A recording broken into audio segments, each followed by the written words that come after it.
السلام عليكم ورحمة الله وبركاته، طلبة وطالبات الصف الأول الثانوي، كيفكم يا شباب؟ عاملين إيه؟ وحشتوني كتير.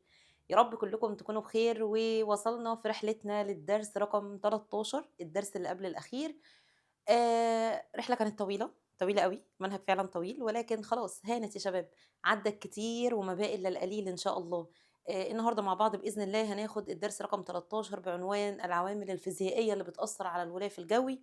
بس قبل ما نبدأ الدرس بتاعنا يا شباب نقول: اللهم علمنا ما ينفعنا وانفعنا بما علمتنا وزدنا بك علما. اللهم افتح بيني وبينكم بالحق وهو خير الفاتحين. طيب، سعيدة جدًا بالناس اللي في التعليقات بتقول: يا مِس رجّعي لنا تاني بقى إن إحنا نقول ذِكر كل حصة، وإن إحنا نعرف اسم من أسماء الله الحسنى. سعيدة أوي، أوي إن الناس فعلًا بتتأثّر بالكلام ده. ربنا يا رب يجعل هذا العمل خالص كُلّه لوجهه يا شباب، ويجمعنا بالعمل دوّة في ظِل عرشه يوم لا ظِل إلا ظِلُّه، اللهم آمين. طيب، إيه دعاء النهارده؟ دعاء النهارده ليه علاقة باسم من أسماء الله الحسنى. دعاء النهارده: اللهم إنك عفوٌ تحب العفو فاعف عنا. اللهم إنك عفو كريم تحب العفو فاعف عنا. عفو إيه كريم. إيه كريم بقى يا شباب؟ اسم الله الكريم. اسم الله الكريم اسم هناخده النهارده في 30 ثانية كده. يعني إيه اسم الله الكريم؟ تخيل كده إن أنا يعني استضفتكم عندي في البيت، وطبعًا رحبت بيكم بقى، عملت لكم ولائم يا شباب، وقُلت لكل واحد فيكم نِفْسه في إيه، وأنا أدّي له مثلًا حلمه اللي هو نِفْسه فيه. بعد كده وأنتم ماشيين ادّيت لكل واحد بوكس كبير أوي، أوي فيه كل الحاجات اللي هو كتبها في الورقة كان نِفْسه فيها، زائد هدايا كتير من عندي، زائد شيك كده بمثلًا $1.000.000. كل ده وأنتم خارجين هتقولوا عليّا إن أنا شخص كريم والّا إن أنا شخص بخيل؟ تقول لي: "كريم يا ستي، ده أنتِ داخلين عندِك كل يوم والله، يبقوا خدوني معاكم." ولله المثل الأعلى. ربنا يا شباب هل عمل معانا كده والّا أكتر من كده؟ والله أكتر من كده. والله عينيّا اللي أنا باشوف بيها، قلبي اللي بينبض، الكلى بتاعتي إن أنا مش باحتاج أروح أغسل كلى، إن أنا شخص سليم معافى، إن أنا ربنا رزقني بأم وأب، إن أنا أنعم عليّا بنعمة الإسلام.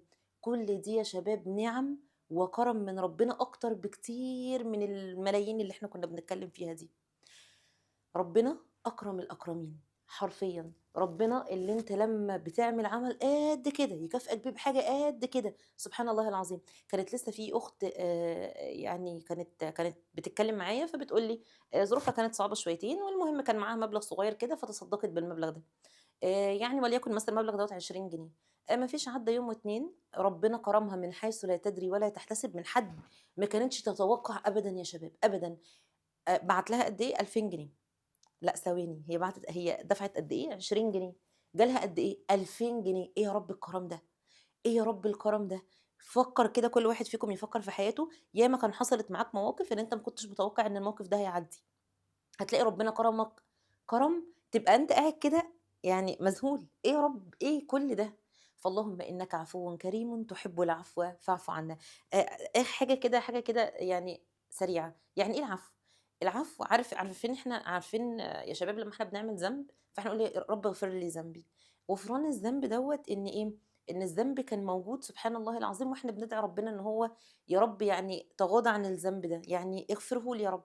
إنما إن أنت تعفو عني، إن أنت يا رب تشيل الذنب ده خالص وما تكلمنيش في الذنب ده تاني. يعني إحنا يا شباب يوم القيامة كل واحد بذنوبه هيقف قدّام ربنا، وربنا يعني هيسأله: ليه أنت عملت الذنب ده؟ أنت متخيل لمّا أنت تكون واقف قدّام حد كده يقول لك: هو أنت ليه عملت فيّا كده؟ يا نهار أبيض! فما بالك إن إحنا قدّام ربنا. فالعفو ده حاجة عظيمة جدًا، جدًا، جدًا. اللهم إنك عفو كريم تحب العفو فاعف عنا. طيب اتكلمنا كتير، أتمنى إن الصوت يكون واضح. أنا بس عندي دور برد شديد الفترة دي، ربنا يا رب يشفيني ويشفي مرضى المسلمين جميعًا، إن شاء الله الصوت يكون واضح. نبدأ يا شباب في درسنا النهارده العوامل الفيزيائية في الغلاف الجوي. طيب، إيه بقى العوامل الفيزيائية في الغلاف الجوي؟ أنا عايزة أنبه على حاجة، حضرتك هتلاحظ إن شوية العناوين بدأت بتتكرر. إحنا كنا في أول 14 درس بنتكلم عن المَيّة، وكنا خدنا للمَيّة، خدنا الصفات الكيميائية والفيزيائية للمَيّة. فهتلاحظ إن العوامل الفيزيائية والكيميائية اللي إحنا بنتكلم عليها في المَيّة، هنرجع نعيدها تاني هنا، ولكن إحنا بنتكلم المرّة دي عن العوامل الفيزيائية اللي في المَيّة والّا اللي في الغلاف الجوي؟ لأ، اللي في الغلاف الجوي. تمام يا شباب؟ طيب، درس النهارده بيدور على إيه؟ بُص يا عم، تعالَ أفهّمك كده درس النهارده فكرته إيه، وبعد كده هندخل في الدرس. أولًا أول حاجة عايزة أقولها: الدرس النهارده طويل حبتين 3. تمام؟ نظرًا إن أنا باجي من مسافة بعيدة عشان أصوّر يا شباب، فأنا ما حبيتش إن إحنا نقسّم الدرس على أكتر من حصة، ولكن أنا هادّي الدرس كلّه مرّة واحدة إن شاء الله. أسأل الله عز وجل إن يرزقنا البركة والصحة، وإن أنا هادّي الدرس كلّه مرّة واحدة. الناس ما تجيش تقول لي: "مس الدرس طويل أوي، إيه كل دوّة، أنا هاقعد كل ده؟" بُصّوا، لو الدرس طويل عليك وأنت لو لقيت أنا والله ما أعرف المدة بتاعته هتبقى قد إيه، بس أنت لو لقيت الدرس كبير عليك من البداية أهو قسّمه يا عم، قسّم النهارده نُص ساعة، بكرة نُص ساعة، النهار نُص ساعة، بالليل نُص ساعة، وهكذا يعني، تمام؟ بس خلّينا ناخد الدرس كلّه مرّة واحدة عشان نلحق نخلّص المنهج عشان طلبة الأزهر. طيب درس النهارده فكرته إيه؟ درس النهارده فكرته إن هو بيقول لك مش إحنا يا عم الكرة الأرضية بتاعتنا دي مش الأرض اللي إحنا عايشين عليها ليها غلاف اسمه الغلاف الجوي؟ أيوه، والغلاف الجوي دوّة عبارة عن شوية غازات أيوه، وفاكرين مين أكتر غاز كانت نسبته عالية؟ كان غاز النيتروجين، وقُلنا النيتروجين غاز نشيط والّا خامل إلى حدٍ ما كبير؟ ممتاز كان خامل إلى حدٍ ما كبير، رُحنا بعد كده لغاز كان نشيط جدًا اللي هو غاز الأكسجين، كان نسبته كام؟ 21% اللي هو خُمس حجم الهوا، إنما النيتروجين كان 78 4 أخماس حجم الهوا. وخدنا غازات تانية زي ثاني أكسيد الكربون، وخدنا زي الغازات الخاملة زي الهيليوم والأرجون والنيون، تمام، المهم يعني إن الغلاف الجوي بتاعنا دوّة عبارة عن غازات، حلو أوي. درس النهارده جاي يقول لك إيه، يقول لك طب بُص بقى يا عم، بما إن إحنا عايشين يعني إحنا عايشين على الأرض وبيحيط بينا الغلاف الجوي، طيب لاحظنا يا شباب إن الغلاف الجوي بتاعنا دوّة عبارة عن نظام، عبارة عن نظام حلو، ماله النظام دوّة؟ قال لك تعرف إن النظام دوّة الطقس بتاعه بيتغيّر وبيتأثّر، الطقس والمناخ بتاعه بيتغيّر وبيتأثّر، فعلًا الطقس والمناخ بيتغيّر، ممكن النهارده الجو حَر، بكرة الجو يعني معتدل، بعده الجو ساقعة وهكذا، وعلى حسب فصول السنة. فإحنا جايين النهارده بقى نعرف معذرةً يا شباب، إحنا جايين النهارده نعرف إيه الحاجات اللي هتأثّر في الغلاف الجوي، تاني إيه الحاجات اللي هتأثّر في الغلاف الجوي، اللي هتأثّر في الطقس والمناخ؟ قال لك والله يا عم اللي بيأثّر في الغلاف الجوي بتاعنا واللي بيأثّر في الطقس والمناخ شوية عوامل، هنسميها عوامل إيه؟ عوامل فيزيائية، يبقى إحنا جايين النهارده ندرس إيه يا شباب مع بعض؟ ندرس العوامل اللي هتأثّر في الغلاف الجوي، العوامل الفيزيائية اللي هتأثّر في الغلاف الجوي، مين هم بقى؟ قال لك هندرس أول حاجة درجة الحرارة، وهندرس الضغط، وهندرس مع بعض الرطوبة كمان، و معانا حاجة رابعة الله المستعان، إحنا قُلنا درجة الحرارة والضغط والرطوبة أهم، درجة الحرارة والضغط والرطوبة والرياح و هم دول ال4 اللي هندرسهم اللي هيأثّروا لنا على الضغط الجوي. طيب يعني إحنا يا مِس جايين النهارده نتكلّم عن 4 عناوين؟ أيوه، مين هم؟ درجة الحرارة والضغط والرطوبة والرياح. طيب دُولًا مالهم يا مِس؟ دُولًا عوامل هيأثّروا لنا على الغلاف الجوي وهيأثّروا على الطقس والمناخ. طب هنبدأ بمين؟ هنبدأ بأهمهم على الإطلاق. مين أهم واحدة من العوامل اللي بتأثّر على الغلاف الجوي بتاعنا؟ قال لك الحرارة. تاني، مين أكتر حد بيأثّر على الغلاف الجوي بتاعنا؟ الحرارة. طيب صلّوا على النبي محمد صلى الله عليه وسلم وخلّينا نبدأ، وافتكر إن أنت قاعد القعدة دي ابتغاء مرضات الله مش عشان خاطر الامتحان، هو الامتحان ده كسبب ولكن إحنا قاعدين يا رب، يا رب إحنا قاعدين القعدة دي وأنا واقفة الوقفة ديّة ابتغاء مرضاتك لإن أنت إيه، لإن إحنا أمة اقرأ، أمة محمد صلى الله عليه وسلم وربنا أمرنا يا شباب بالقراءة. طيب القراءة اللي هو العلم يعني. طيب هنا طبعًا هيبدأ يقول لك إيه بقى الراجل دوّة، هيبدأ يقول لك إن إحنا عندنا هنا شوية عوامل فيزيائية، طبعًا إحنا عايشين في الغلاف الجوي والغلاف الجوي ده بتاعنا عبارة عن نظام ديناميكي، نظام ليه شوية عوامل. طيب النظام ده يا شباب لقينا إن بيأثّر على الطقس والمناخ عوامل، في حاجات كده بتأثّر على الطقس والمناخ، هنسميها عوامل إيه؟ هنسميها عوامل فيزيائية، حلو جدًا، اتفقنا هم معانا كام عامل فيزيائي؟ 4 عوامل فيزيائية، مين هم؟ قال لك عندك الحرارة، عندك الضغط، عندنا الرطوبة وعندنا الرياح، طب هنبدأ بمين؟ هنبدأ بأهمهم، مين أهمهم عندنا؟ الحرارة، وأول ما نجيب سيرة الحرارة نقف كده stop ثواني، هو مين مصدر الضوء والحرارة على الأرض يا شباب؟ أحسنتم الشمس، طيب يبقى إحنا هنا أول حاجة هنتكلم عليها الشمس، الشمس ديّة بتبعت لنا ضوء وحرارة، حلو، أنا يهمني دلوقتي الضوء والّا الحرارة؟ يهمنا دلوقتي الحرارة، قال لك الحرارة لمّا بتنزل على الأرض، إيه اللي بيحصل؟ قال لك هو الأرض أنت كنت واخدها في أول درس خالص إن إحنا عندنا الأرض ديّة بتاعتنا عبارة عن إيه؟ عبارة عن 70% مَيّة وعبارة عن 30% يابس، حلو جدًا، فقال لك لمّا أشعة الشمس هتسقط على الأرض مين أكتر حد هيمتص الأشعة؟ قال لك الأرض واليابس، معذرةً ما هي كلمة الأرض هي اليابس، قال لك المَيّة واليابس، ماشي؟ طيب المَيّة واليابس هتمتص الأشعة بسرعة أكتر من الغلاف الجوي، طب وبعدين؟ قال لك هتبدأ بعد كده الأرض واليابس ديّة تطلّع الحرارة للغلاف الجوي فتسخّنه هو كمان، تمام؟ فهيبدأ يقول لك أول حاجة عندنا الحرارة. تمام، قال لك درجات الحرارة ديّة هنلاحظ إن هي هتأثّر بقى على الباقي كلّه، هتأثّر لنا على الضغط وعلى الرياح وعلى الرطوبة، إحنا اتفقنا إن إحنا هندرس كام عامل فيزيائي، 4 عوامل فيزيائية، مين هُم؟ قال لك والله هتدرس معانا الحرارة، هتدرس معانا الضغط، وهندرس كمان الرياح، وهندرس الرطوبة. طيب قُلنا هنبدأ بمين فيكم؟ قُلنا هنبدأ بالحرارة، اشمعنى بدأنا بالحرارة؟ لإن إحنا لقينا إن الحرارة دي هتأثّر على باقي العوامل يا شباب، هتأثّر لنا على الضغط الجوي وعلى الرياح وعلى الرطوبة. طيب فمن هنا بدأ يقول لك إن المصدر الرئيسي للشمس والضوء المصدر الرئيسي للضوء والحرارة عندنا هو مين؟ هو الشمس. طب أشعة الشمس لمّا بتصل إلى الأرض، مين أكتر حد بيمتصّها، الغلاف الجوي هيمتص أكتر والّا الأرض الأكتر؟ قال لك لأ، هنلاقي يا شباب إن إحنا عندنا إن اليابس والمَيّة، اليابس فاكرين كان كام؟ 30% والمَيّة اللي كانت 70% هتمتص الحرارة دي أكتر من الغلاف الجوي. طب وبعدين؟ وبعد كده يبدأ أهي بُص كده، الشمس لمّا بعتت لنا الأشعة بدأت الأرض عندنا والمَيّة تمتص الأشعة دي أكتر من الغلاف الجوي، ثم هتبدأ بعد كده الأرض ترفع درجة الحرارة دي للغلاف الجوي، تنقل الحرارة بتاعتها لمين؟ للغلاف الجوي، طبعًا لمبدأ الغني بيدّي للفقير، فهنا لمّا الأرض والمَيّة امتصت الحرارة أكتر من الغلاف الجوي، مين اللي أصبح غني بالحرارة؟ الأرض والمَيّة، مين اللي أصبح فقير بالحرارة؟ الغلاف الجوي، فبدأت تنتقل من الغني للفقير، تمام؟ طيب يعني بالعقل كده، لو إحنا بنتكلم هنا أنا معايا الأرض وإحنا بنتكلم فوق معانا الغلاف الجوي. بُص الغلاف الجوي كل ده، لمّا آجي أقول لك تتوقع إن أنهي هيبقى أعلى في درجة الحرارة، المنطقة 1 والّا المنطقة 2 والّا المنطقة 3؟ تقول لي والله يا ميس بُصّي دايمًا أكيد القريب من الأرض هو هيبقى أعلى درجة حرارة، يعني المنطقة 1 دي أعلى درجة حرارة، طب مين أقلّهم في درجة حرارة؟ أكيد المنطقة كام؟ أكيد المنطقة 3 وده اللي هيفسّر لك إن كلما ارتفعنا لأعلى بتقل درجة الحرارة، تمام؟ طيب فهنا بيقول لك يا دكتورنا تبدأ درجة حرارة الغلاف الجوي في الارتفاع، أكيد. تكون درجة حرارة طبقات الهواء القريبة هي أعلى والّا أقل؟ أيوه بقى زي ما اتفقنا المنطقة 1 أعلى من درجة حرارة الطبقات البعيدة عنه، حلو جدًا. طيب هيروح بعد كده يكلمنا عن قياس درجة الحرارة. قال لك يا دكاترة إحنا بنبدأ نقيس درجات الحرارة اللي في المنطقة أو في أي منطقة من خلال جهات الأرصاد الجوية. جهات الأرصاد الجوية أيوه عارف أنت أمّا تقعد كده وغالبًا ما فيش حد بيقعد، المهم لمّا تقعد تسمع النشرة بتلاقي يقول لك إيه، وغدًا درجة الحرارة مش عارفة كام على الشمال الشرقي لمين وراح فين، عارفين أنتم الكلام ده؟ طيب دي اسمها جهات الأرصاد الجوية، اللي بتبدأ تعرّفنا درجات الحرارة، أصبح دلوقتي على التليفون يا شباب، لمّا تفتح التليفون تلاقي درجة الحرارة كذا ويقول لك الجو غائم أو مثلًا غائم جزئيًا أو الجو مشمس، تمام؟ يعني أنتم لو معاكم على التليفون بُص عليها كده وغالبًا ما حدش بيبُص. بس لو أنت كده ركّزت في الموضوع، هتبدأ تقول طب هي الناس ديّة بتعرف منين درجات الحرارة واعتمادًا على إيه، وإيه درجة الحرارة اللي معتمدين عليها؟ طيب مبدئيًا يا شباب هم لمّا بييجوا يقيسوا درجات الحرارة في جهات الأرصاد الجوية، تعالوا نفترض إن إحنا عايشين في المنطقة أ مثلًا، فيبدأوا عايزين يعرفوا درجة الحرارة في المنطقة أ، طيب بيعملوا إيه؟ رقم 1 بيبدأوا يقارنوا ما بين درجة الحرارة في المنطقة أ والمنطقة ب اللي عايش فيها الناس اللي هناك، يبقى أول حاجة مقارنة درجة الحرارة من منطقة وأخرى. طب تاني حاجة قال لك بيبدأوا يقارنوا درجة الحرارة في نفس المنطقة مقارنةً بنفس المنطقة برضه من سنين ماضية، يعني إحنا دلوقتي مثلًا في 2025 درجة الحرارة النهارده ولتكن 25 درجة مئوية، يبدأوا يروحوا يشوفوا نفس المنطقة ديّة في 2023 كانت درجة الحرارة كام، تمام؟ يبقى إحنا دلوقتي لمّا نيجي نتكلم على جهات الأرصاد الجوية بتقيس درجة الحرارة بصفة دورية، وبتبدأ تقارنها مع مين؟ تبدأ تقارن الأرض دي بالأرض اللي هناك، يبقى إحنا مع الناس التانية وإحنا مع نفسنا. فقال لك بتقارن درجة الحرارة في مناطق أخرى معاك، يبقى أنت والمناطق الأخرى. رقم 2 درجات الحرارة المسجلة من الأعوام السابقة في نفس المنطقة وفي خلال نفس الموسم المناخي. تمام كده يا شباب؟ يبقى جهات الأرصاد الجوية بتبدأ تدينا درجات الحرارة اعتمادًا على مقارنتها بحاجة تانية.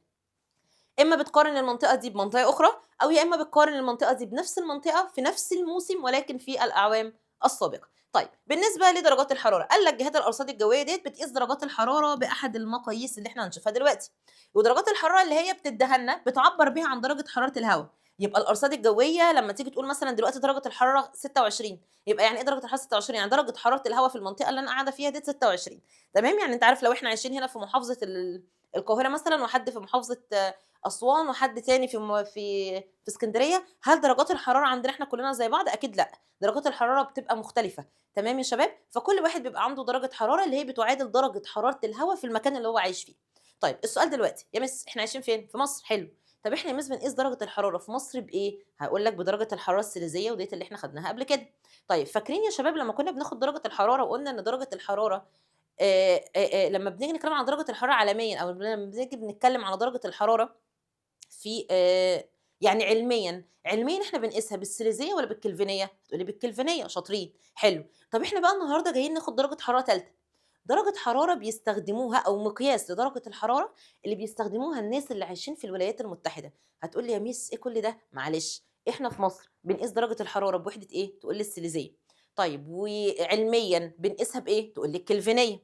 طب إحنا لو حد في الولايات المتحدة بيقيسوها بإيه؟ بدرجة حرارة اسمها فهرنهايتية، فهرنهايت، يبقى في سيليزية، كلفنية، فهرنهايتية، يبقى إحنا دلوقتي هنقيس درجة الحرارة بكام مقياس؟ 3 إيه وإيه وإيه، هتقول لي أنتِ فين؟ أقول لك أنا في مصر، تقول لي يبقى سيليزية. طب لو علميًا، تقول لي كلفينية. طب إحنا سافرنا بقى ورايحين في الولايات المتحدة، تقول لي درجة الحرارة الفهرنهايتية. تعالوا كده يا شباب، قال لك عندنا مقياس كلفن، مقياس السيليزيوس، وعندنا مقياس فهرنهايت.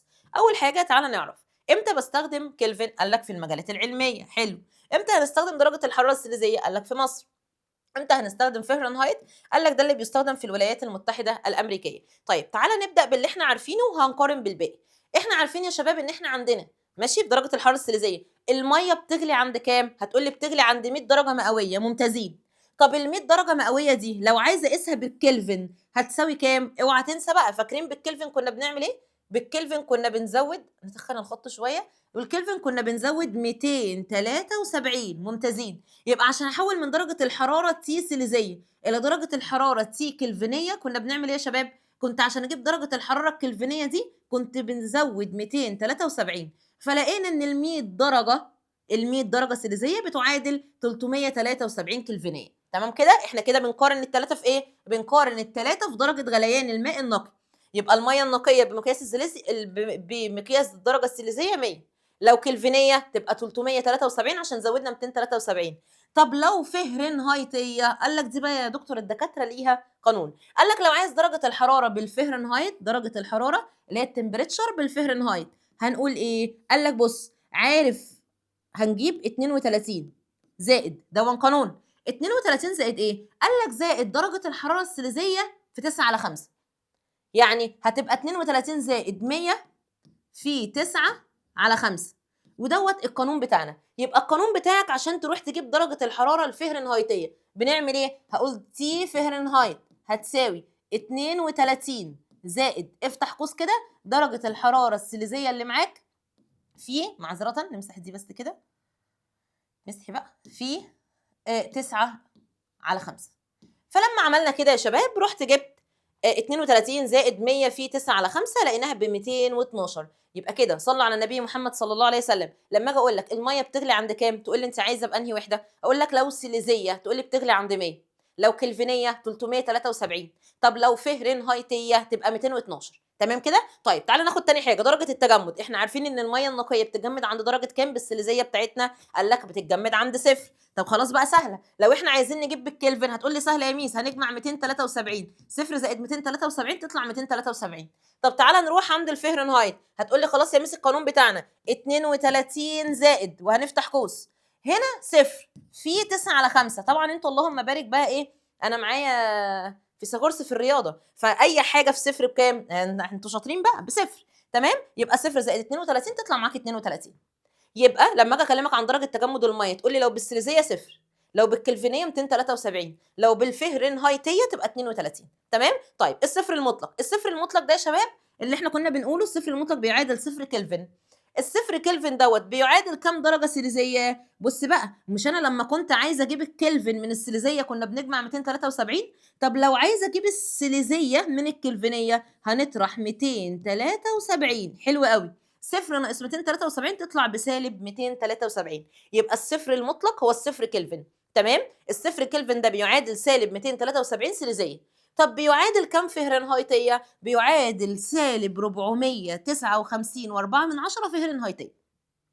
يبقى الصفر المطلق بيديني سوالب مع السيليزية والفهرنهايتية. لو احنا بنتكلم على السيليزية تبقى سالب 273، لو الفهرنهايتية سالب 459.4 فهرنهايت. تمام كده يا شباب؟ يبقى صلوا على النبي محمد صلى الله عليه وسلم. احنا دلوقتي بنتكلم كده ان درجة الحرارة ليها 3 مقاييس اعتمادا على انت في مصر ولا انت في الولايات المتحدة ولا انت في اي مجال علمي. لو احنا في مصر سيليزية، لو احنا بنتكلم على في الولايات المتحدة هتبقى فهرنهايتية، لو إحنا بنتكلم على أي مجال علمي تبقى كلفنية. طب يا ميس التحويل، يا ميس أنا يا حاكم الطلبة عندها هسهس التحويل.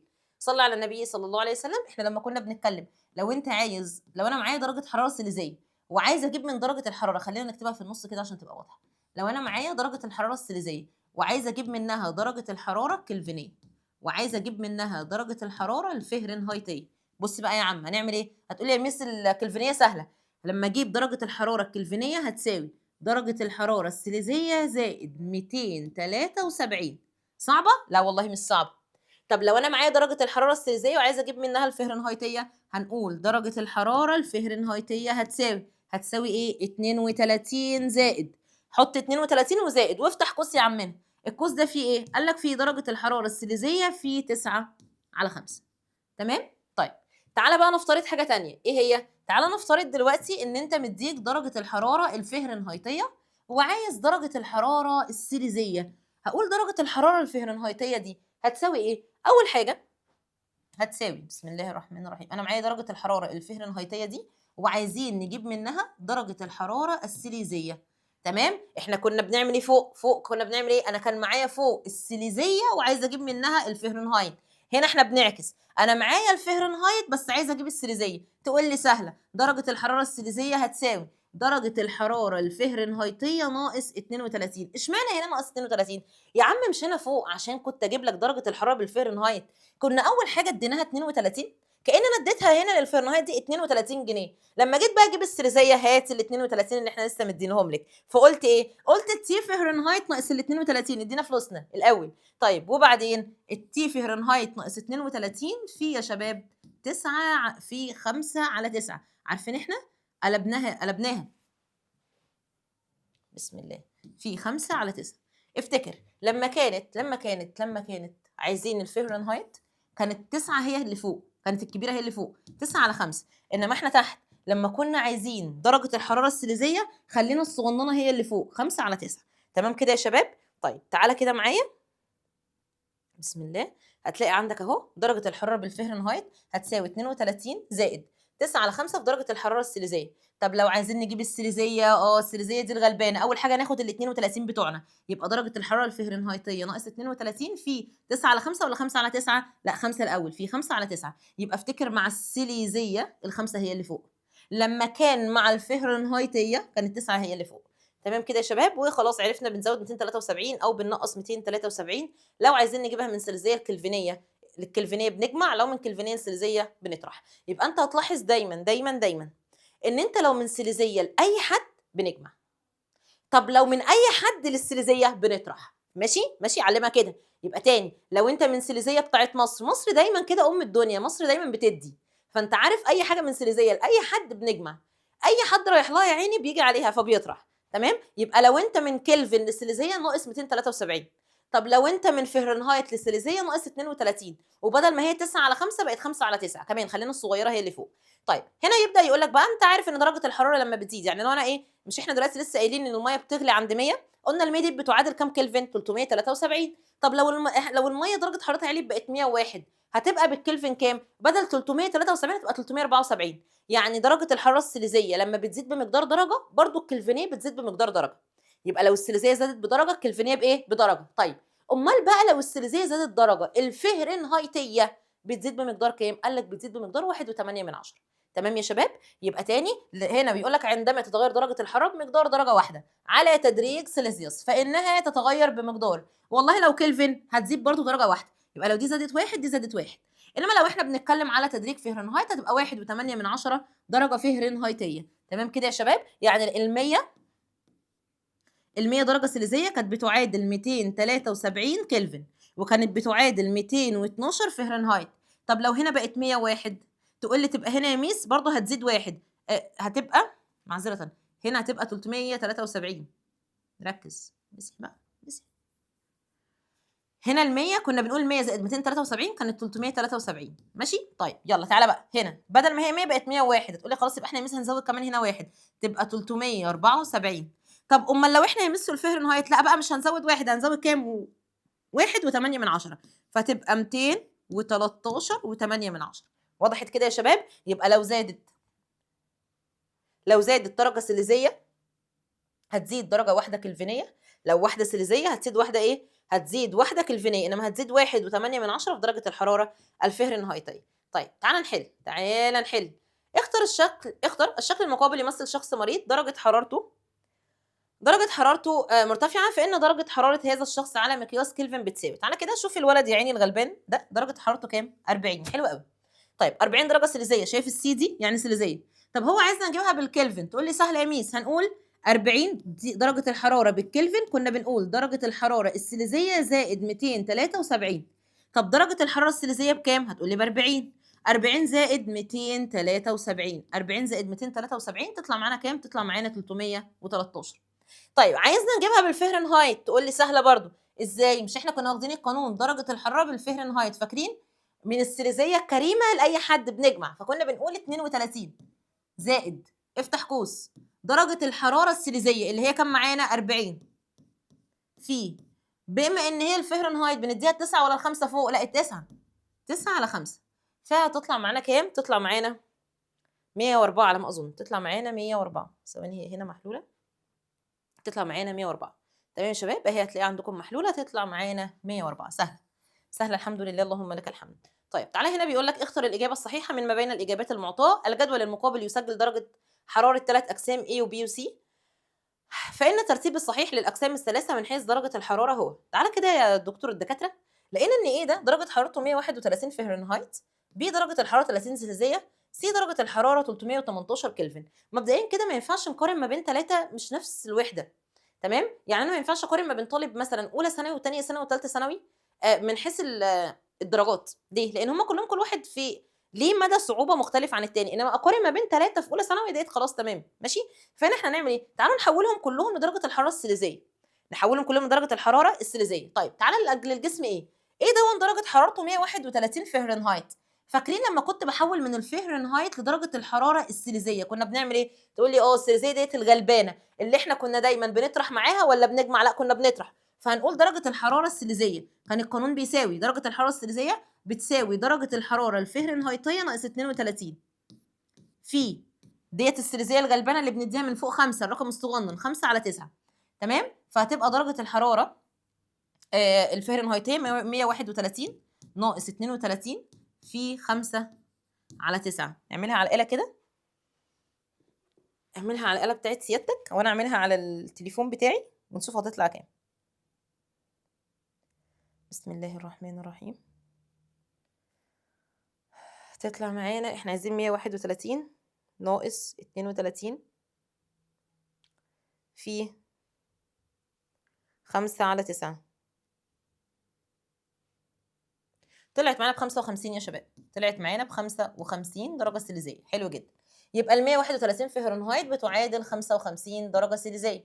طب تعالى بقى درجة الحرارة الكلفينية، كلفن بنجيبها ازاي؟ قال لك عشان تحول من كلفن لسيليزية، السيليزية ده الغلبان اللي احنا دايما معاه بنطرح، فهنقول درجة الحرارة السيليزية بتساوي درجة الحرارة الكلفينية ناقص 273. فهنقول هنا درجة الحرارة الكلفينية اللي هي 318، يبقى 318 ناقص 273 طلعت معانا ب45. 45. طيب يبقى احنا كده معانا ايه؟ سيليزيه برضو. يبقى انا كده معايا 55 30 45. يلا هنرتبهم. هنرتب مين بقى؟ احنا كده عندنا مين اكبر واحد؟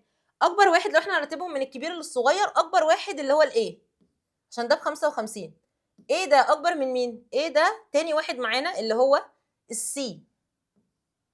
اصغر واحد معانا اللي هو البي، لان الاي كده جبناها ب55، البي السي يا شباب جبناها ب45، وعندنا البي كانت ب30. يبقى احنا عايزين بق السمكه رايح ياكل الاي، بق السمكه رايح ياكل الاي وبعديها البي وبعديها السي، يبقى الاي والسي والبي، يبقى الاختيار رقم ا. تمام؟ سهله سهله ان شاء الله تكون سهله بالنسبه لكم. طيب نكمل يا شباب. آلية انتقال الحراره، الحته دي سهله قوي، خدتوها قبل كده.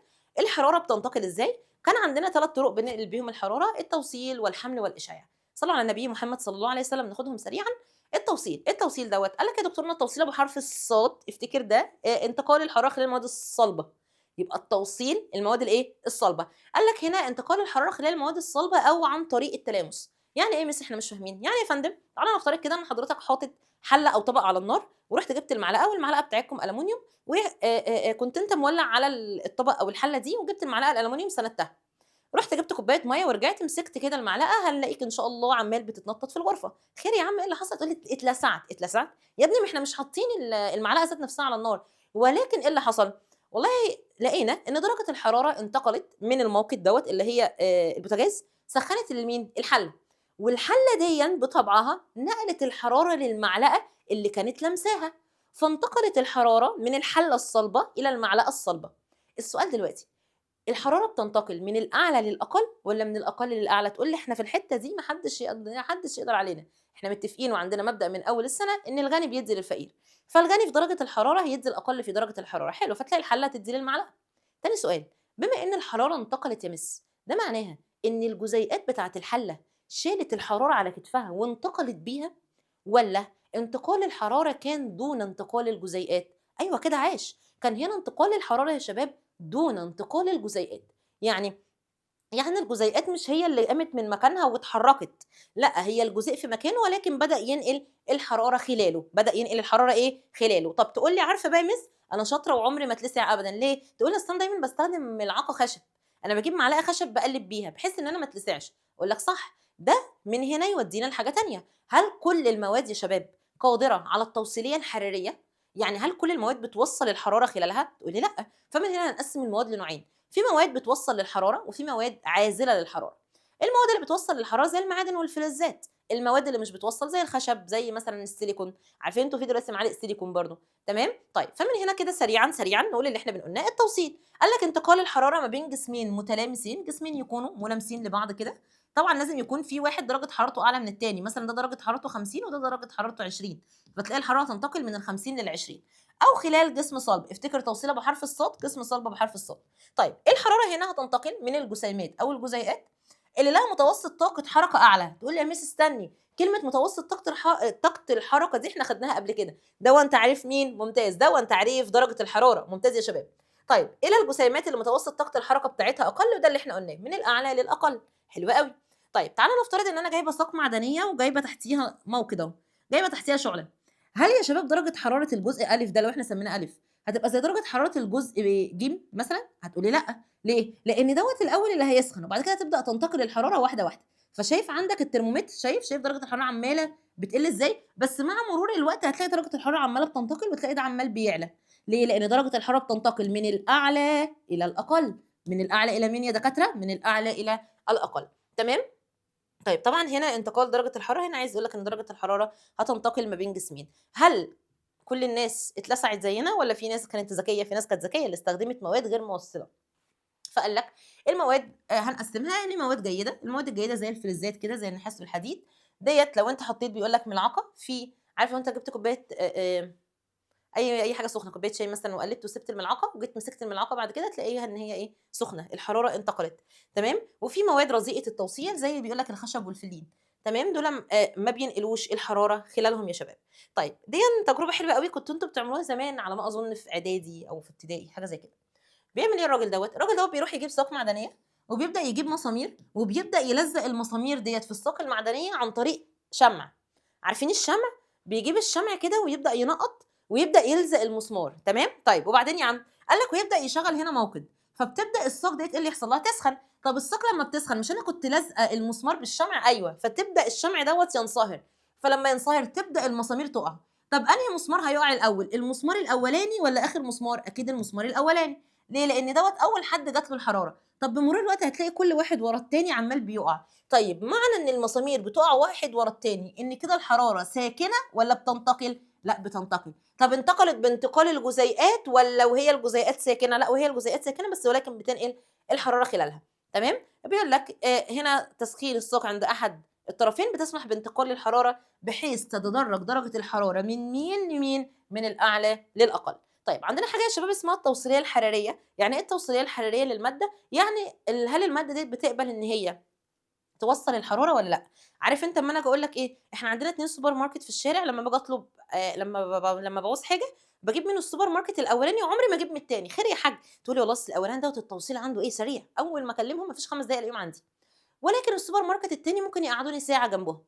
فهل هُم الاتنين بيوصّلوا، ولكن هل ده بيوصّل في نفس الزمن ده؟ لأ، تمام يا شباب؟ فديّة معنى كلمة إيه التوصيلية، قابلية المادة لتوصيل الحرارة، فقال لك مقياس لقابلية المادة لتوصيل الحرارة. طيب عندنا جدول كده، الجدول دوّة بدأ يسجّل قيم التوصيلية عند درجة حرارة 27 فلقينا إيه، لقينا إن التوصيلية بتاعة الفضة 427 واط لكل متر واط لكل متر في كلفن، وعندنا هنا النحاس كان 398، الهوا بيوصّل 2.63 في 10 أس -2، الحمد لله إن هو مش بيوصّل أوي يعني، وعندنا الزجاج 1 34 فمش بيوصل الحر قوي، عشان احنا يعني لما تقفل الشباك ما تلاقيش الجو بقى حر قوي. فمن خلال الجدول اللي عندك ده كده، مين اعلى واحد بيوصل الحراره؟ عندنا الفضه 427. طيب تاني طريقه هنوصل بيها الحمل. يبقى كده اول طريقه انتقلت بيها الحراره كانت طريقه التوصيل. افتكر التوصيل كانت في حاجتين: في الاجسام الصلبه وعند تلامس جسمين. حلو قوي. طيب الحمل تقول لي يا ميس استني، فاكرين يا شباب لما كنا بناخد ان الماده فيزيائيا 3 انواع: صلبة وسائلة وغازية؟ ممتاز. وفاكرين لما كانت السائلة مع الغازية عملوا عيلة كده سميناهم عيلة ايه؟ الموائع. ممتازين. فاكرين يعني ايه كلمة مائع؟ تقول لي مائع مائع. ايوه، مواد قابلة للانسياب وتأخذ شكل الإناء الحاوي له. مواد قابلة للايه؟ للانسياب او التدفق وتأخذ شكل الإناء الحاوي له. فهنا قال لك يا دكتورنا، بما ان انت قلت ان الحرارة بتنتقل في المواد الصلبة بالتوصيل، فهنا الحرارة هتنتقل في الموائع. يعني ايه موائع؟ تقول لي خلاص بقى السائل والغاز. هتنتقل بطريقه يا شباب اسمها طريقه الحمل. ايه بقى طريقه الحمل؟ بص، حمل في حد هيحمل حاجه وهيتحرك بيها. اتحرك بيها. اوعى تنسى ان احنا لما كنا بنتكلم على طريقه التوصيل، هل كانت الجزيئات بتتحرك؟ يعني جزيئات المعلقه كانت بتقوم من مكانها وتروح للمنطقه اللي هي اقل في درجه الحراره، ولا وهي في مكانها؟ وهي في مكانها كانت بتتحرك الحراره خلال الجزيئات. كانت بتوصل. عارف انت، انا قاعده وبوصل للي جنبي، عشان كده سميناها توصيل. انما هنا الحمل، في حد بقى هيحمل الحراره وهيتحرك بيها. تمام. اللي هي مين؟ اللي هي جزيئات المائع. جزيئات المائع اللي هي السوائل او الغازات عن طريق حركه اجزاء المائع. هنا بقى الجزيء ذات نفسه اللي هيشيل الحراره هيحمل الحراره وهينتقل بها من المنطقه الاقل، من المنطقه الاعلى في درجه الحراره الى المنطقه الاقل في درجه الحراره. فتلاقي ايه؟ هتلاقي بقى في حد طالع وحد نازل، حد طالع وحد نازل. الناس بقى عماله بتحمل، اللي شايل كتير يطلع للي فوق قليل، والقليل ينزل ياخد من الكتير، وهكذا. فدي طريقه الحمل. هتلاقي عملت طيارات كده تسمى طيارات الحمل، ودي بنشوفها كتير لو انت واقف بتعمل كوبايه شاي. تيجي تبص كده هتلاقي ايه؟ هتلاقي البراد عمال بيعمل بابلز كده، عمال بيعمل فقاعات، وتلاقي الميه الشباب عماله تنزل وتطلع تنزل وتطلع. دي اسمها ايه بقى؟ اسمها طيارات الحمل. تمام. فهنا بيقول ان احنا هنلاقي عندنا اجزاء المائع عماله بقى صعودا وهبوطا، عماله طالعه ونازله فيما يسمى بطيارات الحمل في اتجاه انتقال الحراره. وبيقول لنا ان اتجاه الحراره دائما بيكون لاعلى. اتجاه الحراره دائما يا شباب يكون لايه؟ لاعلى. طيب تعالى نشوف المنظر اللي قدامنا ده. احنا دلوقتي جايبين هنا، جايبين موقد، والموقد ده جواه سائل. حلو قوي. السائل دون ما دام سائل فدوت احد انواع الموائع. حلو جدا. الموائع هل بتوصل بس الحراره وهي قاعده في مكانها، ولا بتحمل الحرارات؟ اللي بتحمل.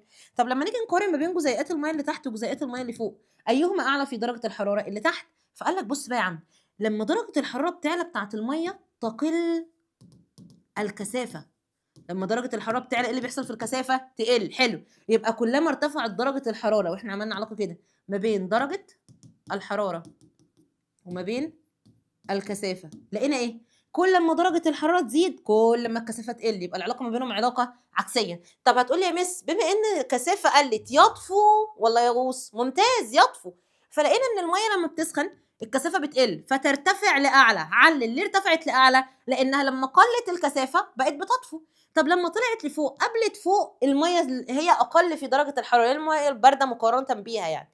الميه الاقل في درجه الحراره ديت كثافتها عاليه. طب اللي ابو كثافه عاليه يطفو ولا يغوص؟ يغوص. فتلاقي دي نزلت لتحت، فتلاقي حد طالع وحد نازل. يبقى دايما السخن الحراره طالعه ولا نازله؟ لا طالعه. ليه؟ لان كثافتها قليله ولا كتيره؟ قليله. فتطفو ولا تغوص؟ تطفو.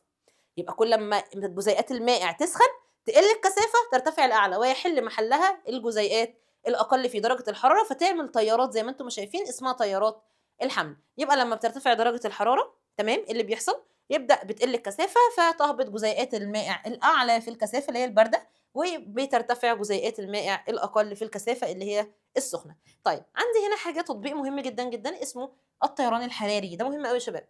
ايه موضوع الطيران الحراري؟ قال لك عندنا لقينا ان في بعض الطيور، زي مثلا عندنا هنا الطائر دوت، النسر ده ماله. قال لك الطائر دوت يقدر يقعد ساعات طويله في الهواء. لما تقعد تفكر كده، يا ازاي جايب الطاقه ان هو يفضل يرفرف بجناحاته الساعات الطويله قوي دي؟ ازاي ما تعبش؟ ازاي اجنحته ما تعبتش فنزل؟ قال لك لانه سبحان الله العظيم، لقينا يا شباب ان الطائر ده بيعتمد على ايه بقى؟ بيعتمد، مش احنا اتفقنا في اول الدرس ان الشمس لما بتسقط على الارض، على الارض والميه، ودرجه حرارتهم بترتفع اكتر من الهواء اللي هو الغلاف الجوي يعني. بعد كده بتبدا تنتقل درجه الحراره من الارض للميه الاعلى. فكده اللي طالع لك هواء ايه؟ سخن. برافو.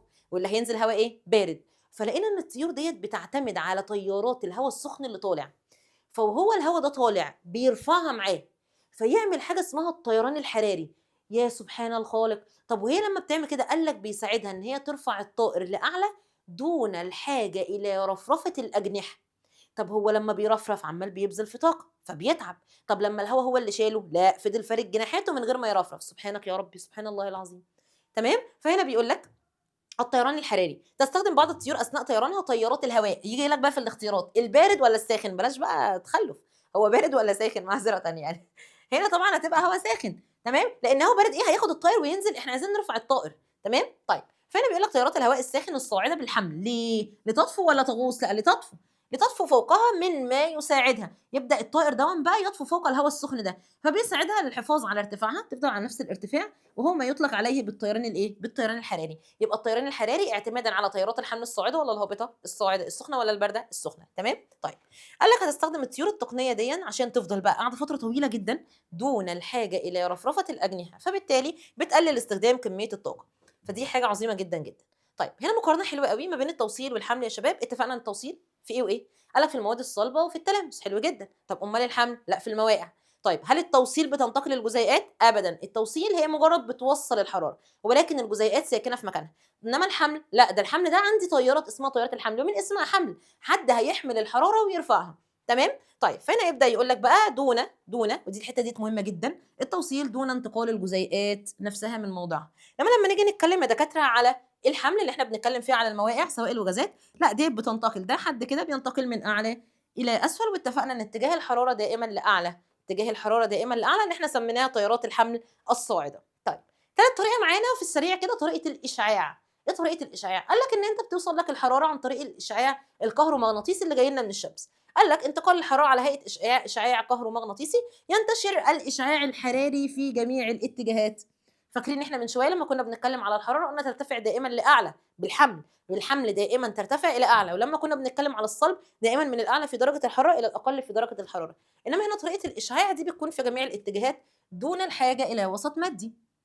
يعني درجة الحرارة أو إحنا بييجي لنا الحرارة من الفضاء لهنا، ومع العلم إن ما فيش جزيئات برّه في الفضاء، تمام، يبقى من مميزات الإشعاع إن هو مش محتاج لوسط مادي، مش محتاج لحاجة تشيل الحرارة على كتفه فييجي بيها، لأ هي بتوصل دون الحاجة إلى وسط مادي فيمكنها الانتشار في الفراغ وفي الأوساط المادية مثل الغازات. شايف أنت كده إحنا بنبقى في الشتا ممكن تكون قبل ما تنزل المدرسة تروح كده تولّع عين البوتاجاز وإيه تقف بقى تدفّي إيديك، قال يعني أنت أول ما هتنزل هتفضل إيديك دفيانة. المهم يعني كده أنت واصلة لك الحرارة عن طريق إيه؟ عن طريق الهوا. فدي كده طريقة إيه، طريقة الإشعاع. طيب تعالَ يبقى إحنا كده خدنا كام طريقة بتوصّل الحرارة؟ 3 إيه وإيه وإيه بقى؟ توصيل وحمل وإشعاع، ممتاز. اختر الإجابة الصحيحة عندما تمسك كوب به شاي ساخن بيديك، فإن الحرارة تنتقل. لو أنا ماسكة كوباية شاي سخنة، تمام، هل إيديّا هتسخن والّا إيديّا هتسقع؟ هتسخن. طب إيديّا سخنت عشان الحرارة جات منين لفين؟ أيوه كده ممتاز، الحرارة هتيجي من كوباية الشاي هتروح لإيديّا. طيب من يديك إلى الكوب بالتوصيل؟ أكيد لأ. من يديك إلى الكوب هو عمومًا مش من إيدي يعني بلاش، بلاش كده. طيب إحنا كنا بنتكلم لمّا بنمسك كوب شاي ساخن، درجة الحرارة تنتقل منين لفين؟ خلاص أكيد اتفقنا إن هي تنتقل من الأعلى في درجة الحرارة اللي هي كوباية الشاي إلى الأقل اللي هي إيديّا. طيب كوباية الشاي دي حاجة صلبة هتنتقل لإيديّا برضه صلب، فهتبقى بالتوصيل والّا بالحمل؟ طبعًا هتبقى بالتوصيل، تمام؟ نكمل مع بعض، نروح لتكيف الكائنات الحية مع درجات الحرارة. بصوا بقى يا شباب، طيب احنا كده بنتكلم ان احنا عندنا درجات الحرارة بتبقى مختلفة، حلو جدا. طيب هل الكائنات بتقدر تتكيف؟ قال لك ايوه، احنا هنلاقي دلوقتي سبحان الله العظيم امثلة لكائنات حية بتتكيف بطريقة رهيبة يا شباب مع تغيرات درجة الحرارة. اول حاجة تعالى نتكلم عن ايه؟ عن التكيف مع درجة التجمد. التكيف مع درجة التجمد، ايوه، يعني في كائنات بتقدر تعيش في درجة حرارة أقل من الصفر، أقل من الصفر أيوه، زي مين؟ زي ما هناخد مثال دلوقتي لكائن اسمه الضفدع الخشبي.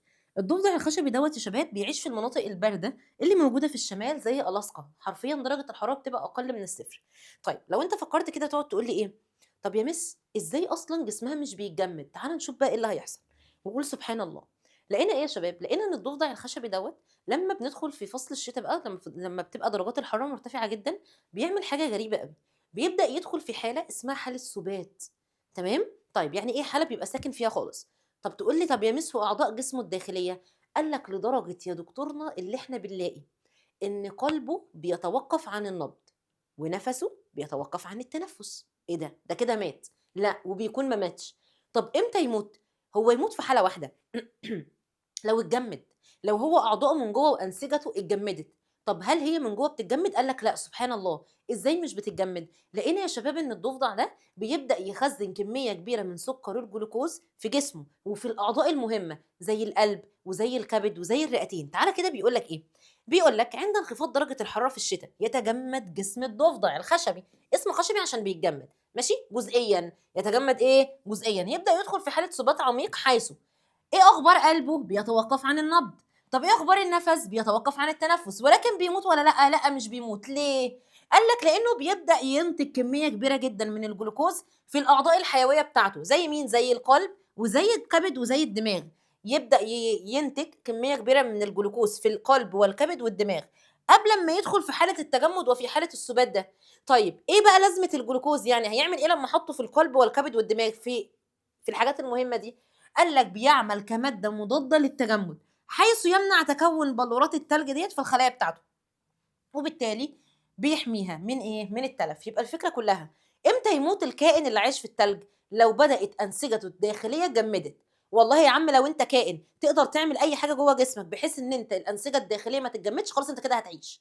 فلما خدنا مثال الضفدع الخشبي لقيناه قدر يعمل ايه عشان يعيش وما يتجمدش؟ ان بقى بينتج كميه كبيره من الجلوكوز بتعمل كماده مضاده لايه؟ لعمليه تجمد الانسجه الداخليه. تمام كده؟ طيب، بسم الله.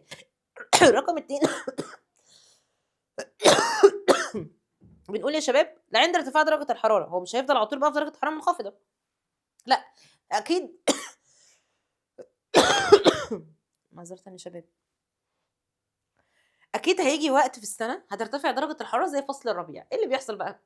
فصل الربيع يبدا اي جزء عنده كان مجمد يبدا يحصل له عمليه انصهار. فبيقول لك عند ارتفاع درجه الحراره ينصهر الجليد، يبدا يعود الضفدع تاني بقى، قلبه يبدا يشتغل والنفس يبدا يشتغل، ويعود مره اخرى جميع وظائف جسمه. يبقى كده اول مثال من امثله الكائنات اللي بتقدر تتكيف مع درجات الحراره المنخفضه جدا، مين؟ الضفدع الخشب.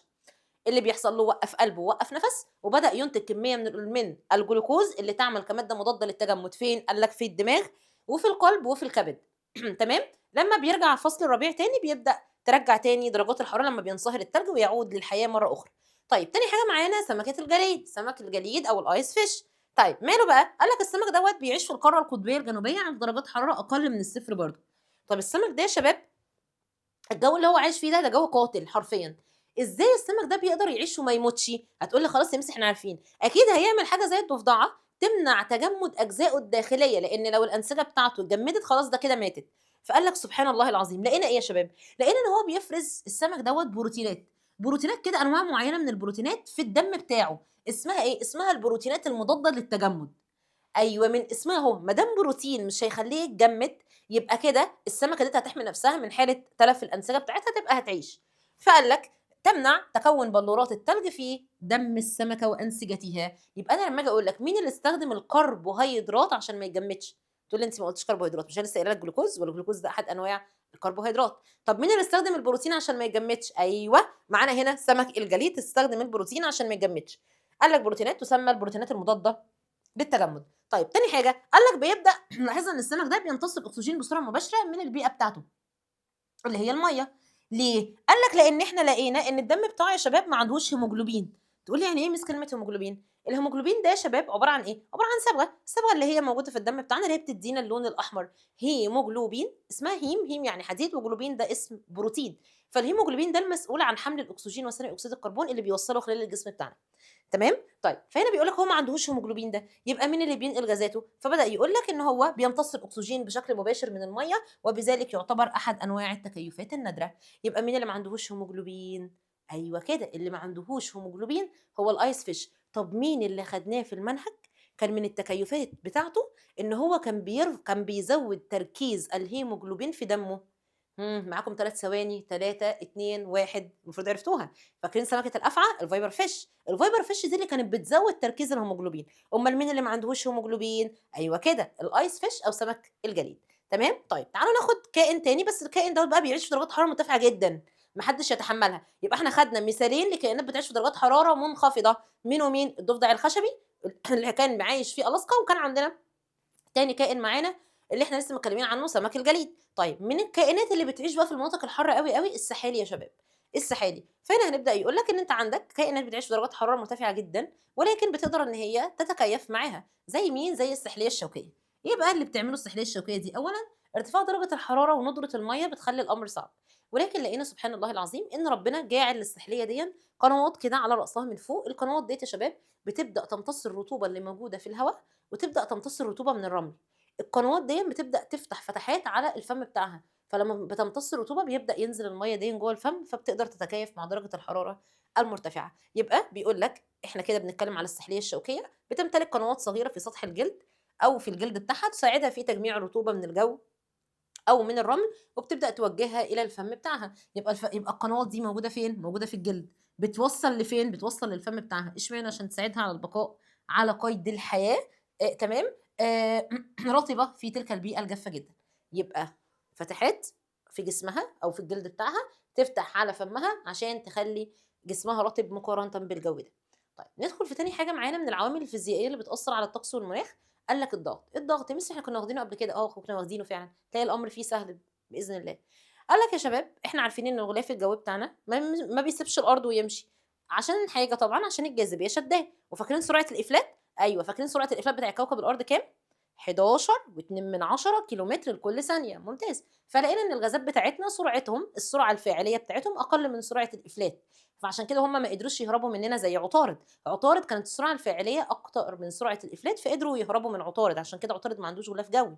انما احنا عندنا غلاف جوي لان الغازات بتاعتنا ما قدرتش تهرب. السرعه الفعليه اقل من سرعه الافلات زائد الجاذبيه بتاعتنا. طيب فهنا بدا يقول لك لما تيجي تبص كده على الغلاف الجوي بتاعنا، الكتله بتاعته يعني كتله الهواء بتاعته، هل في رايكم تبقى قريبه من طبقه التروبوسفير؟ يعني تبقى تحت ولا فوق؟ تقول لي ثواني يا ميس، مش احنا الهواء دوت عايزه الكائنات الحيه؟ ايوه.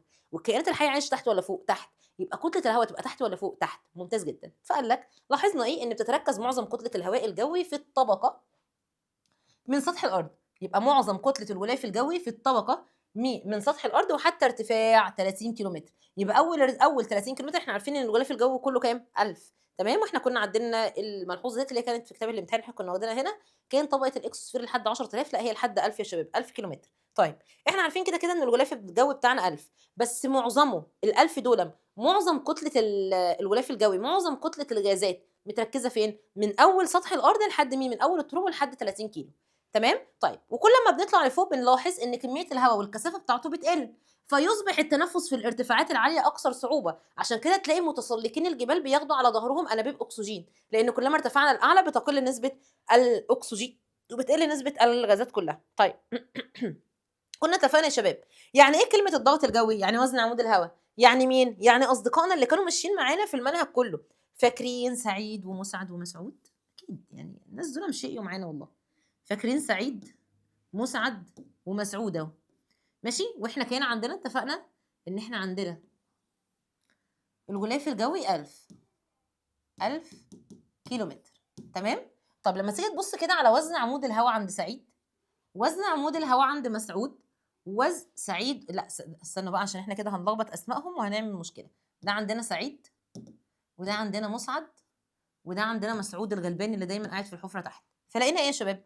لقينا ان مين اكتر واحد دايس عليه الهواء؟ وزن عمود الهواء. او اصلا مش عارفه ليه وزن عمود الهواء انا عامله كده، مش عارفه عنده انحناء. نعدلها اهو. ماشي. مين اكتر واحد يا عيني ضاغط عليه وزن عمود الهواء؟ مسعد الغلبان ده. فلقينا ان مسعد ده اعلى ضغط، الضغط دايس عليه. شايف عمود الهواء قد ايه اللي ضاغط عليه؟ طيب ومين اقل واحد في الضغط؟ ايوه كده مسعد اهو ده، عشان ارتفاع لاعلى. فهو هنا هيبدا يقول لك ان بيختلف الضغط باختلاف ضغط عمود الهواء اللي ناتج عن وزن عمود الهواء من نقطه من حتى نهايه الغلاف الجوي، يعني من اوله لحد ايه؟ لحد النقطه اللي انت واقف عندها، واللي بيأثر على وحده المساحات. وبيختلف الضغط الجوي من نقطه لاخرى، وبيتأثر باختلاف عمود الهواء اللي احنا بنتكلم عليه ده.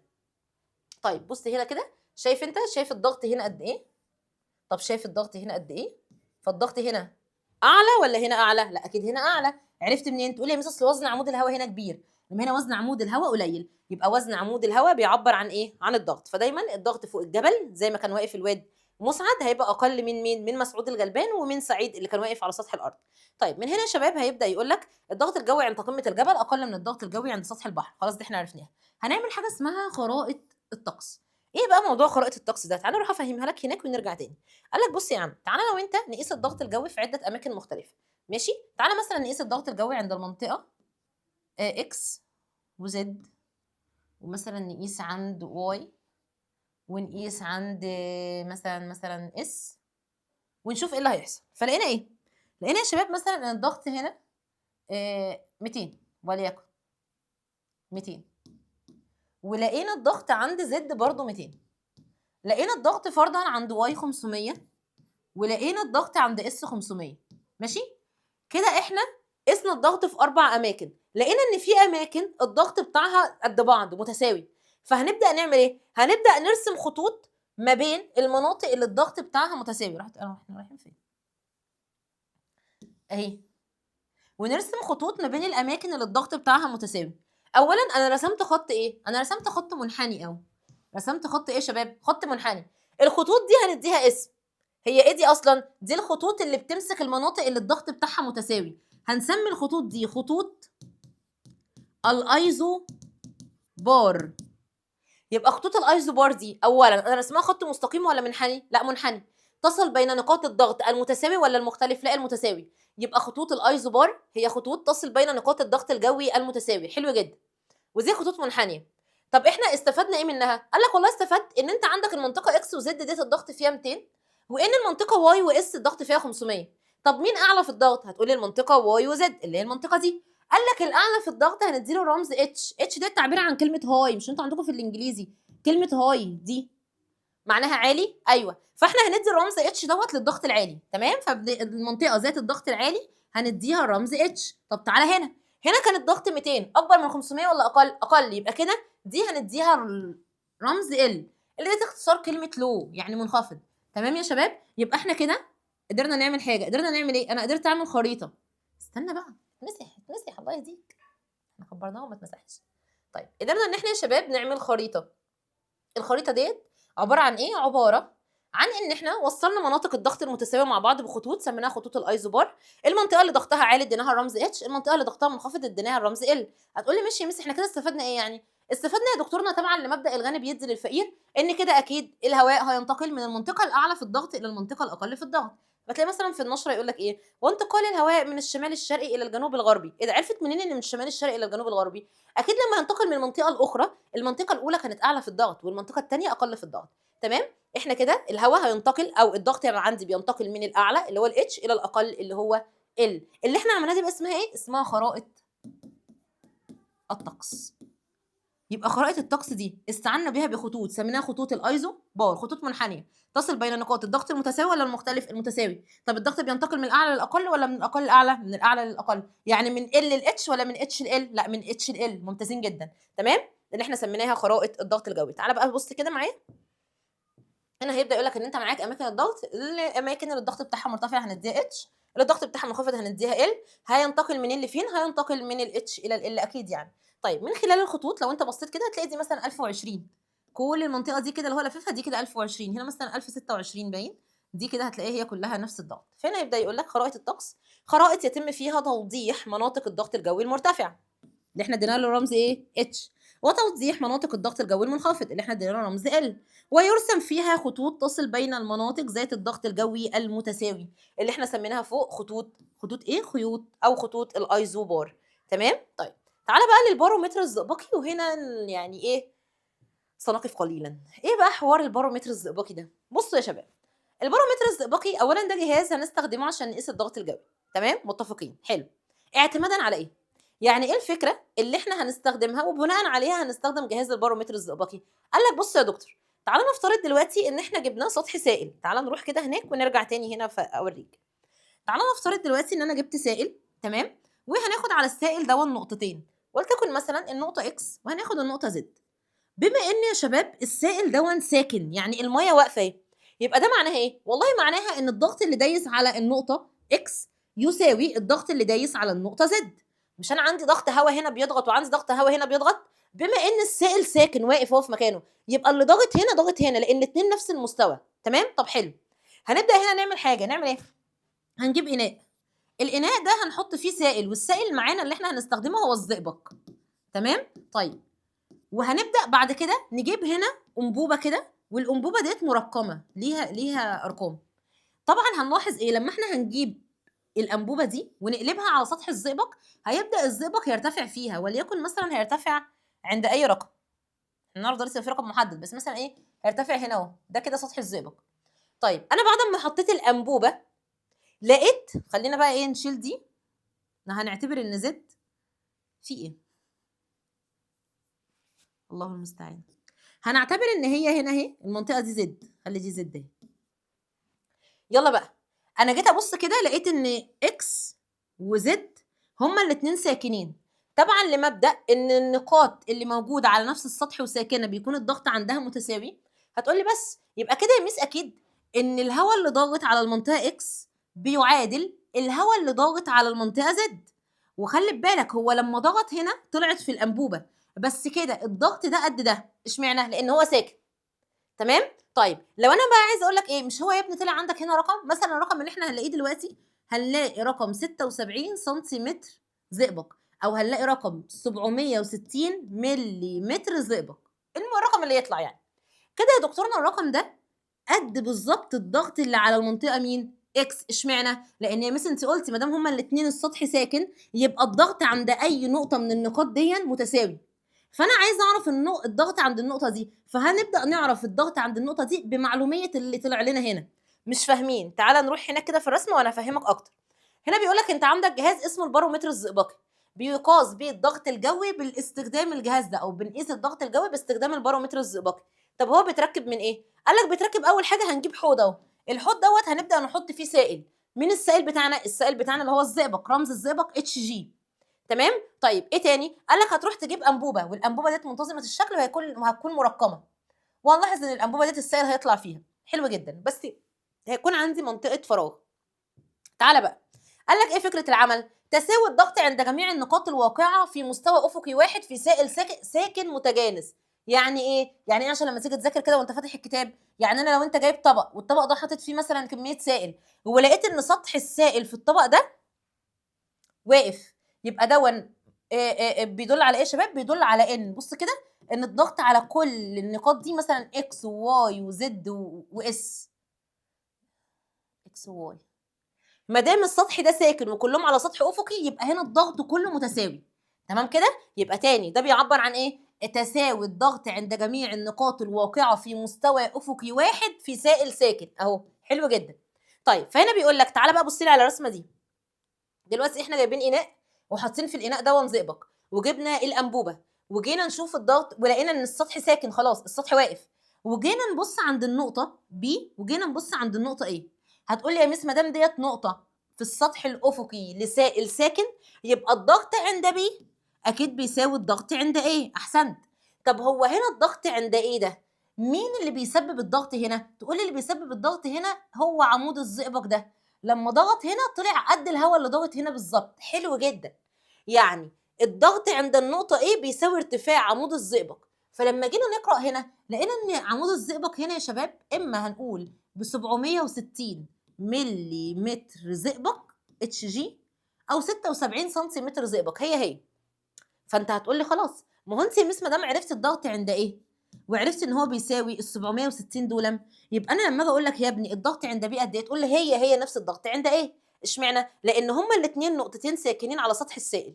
فيقول لك هنا، تعالى مش معايا واحده واحده، اي ان الضغط عند بي يساوي الضغط عند ايه. صح. طيب بما ان الضغط عند بي ده، شايفين بي بيساوي الضغط الجوي لان الهواء هنا دايس عليه اللي هو البي ايه. اذا والضغط عند ايه؟ شايف الضغط عند ايه؟ الضغط عند ايه هو وزن عمود مين؟ الهواء. يبقى كده الضغط الجوي اللي دايس على بي هو وزن عمود الهواء. اذا الضغط الجوي يكافئ ضغط عمود الزئبق اللي ارتفاعه اتش. حلو جدا. اي ان الضغط الناشئ عن وزن عمود الزئبق، الضغط اللي عامله الزئبق ده قد بالظبط الضغط الجوي اللي جاي من بره. تمام يا شباب؟ فهنا بيقول لك وجد انه عند مستوى سطح البحر، لما جبنا الجهاز ده حطيناه عند مستوى سطح البحر لما كانت درجه الحراره صفر سيليزيه، لقينا ايه؟ ليكون ارتفاع عمود الزئبق بين مستوى سطح الزئبق والحوض 760 ملي متر زئبق. يبقى انا لما اجي اقول لك الضغط الجوي عند مستوى سطح البحر، تقول لي يا مس استني كده لما اروح اجيب جهاز البارومتر، فتحط جهاز البارومتر كده عند مستوى سطح البحر ودرجه حراره صفر، فلقيت ان عمود الزئبق وقف عند 760 ملم زئبق. تمام، وهو ما يطلق عليه بالضغط الجوي المعتاد. الضغط الجوي المعتاد، تقول لي يا مس احنا خدنا الكلمه دي قبل كده، واحنا فاكرين كنا خدنا حاجه اسمها باسكال، والباسكال دي كانت بتساوي نيوتن لكل متر تربيع، وكان في حاجه اسمها برضو يا ميس البار، فاكرين الكلام ده، والملي بار، ده كله هناخده دلوقتي. فهنا بيقول لك يا دكتورنا الضغط الجوي المعتاد هو مقدار وزن عمود الهواء، صح، وزن عمود الهواء عند درجه حراره صفر سيليزيه، ومساحه مقطعه وحده المساحات، ارتفاعه من مستوى سطح البحر حتى نهايه الغلاف الجوي. يعني احنا وانا واقفه كده عند مستوى سطح البحر، انا الضغط الجوي اللي دايس عليا من اول سطح الارض عندي لحد اخر نقطه في الغلاف الجوي، او اخر نقطه في الغلاف الجوي دايسه على الهواء عليا. تمام، اللي هو شوف بقى انا ارتفاعي قد ايه. تمام كده يا دكاتره. او الضغط الجوي عند مستوى سطح البحر عند درجه حراره صفر سيليزيه. طب ده بيكافئ قد ايه؟ قال لك درجه الحراره دي الضغط قصدي، الضغط هنا واحنا واقفين عند مستوى سطح البحر هو زي الضغط عند ايه اللي هو بيعادل وزن عمود الزئبق. فقال لك وزن عمود الزئبق هنا هيبقى معانا قد ايه؟ اما تقول 76 من 100 متر. بصوا هي هنا بقى اختلاف وحدات. يعني مش انتوا عارفين ان المتر يا شباب في 100 سنتي؟ طيب فهنا قال لك ايه؟ قال لك والله انا ممكن اقول لك 760، هي اقول لك 76، هي هقول لك 76 من 100.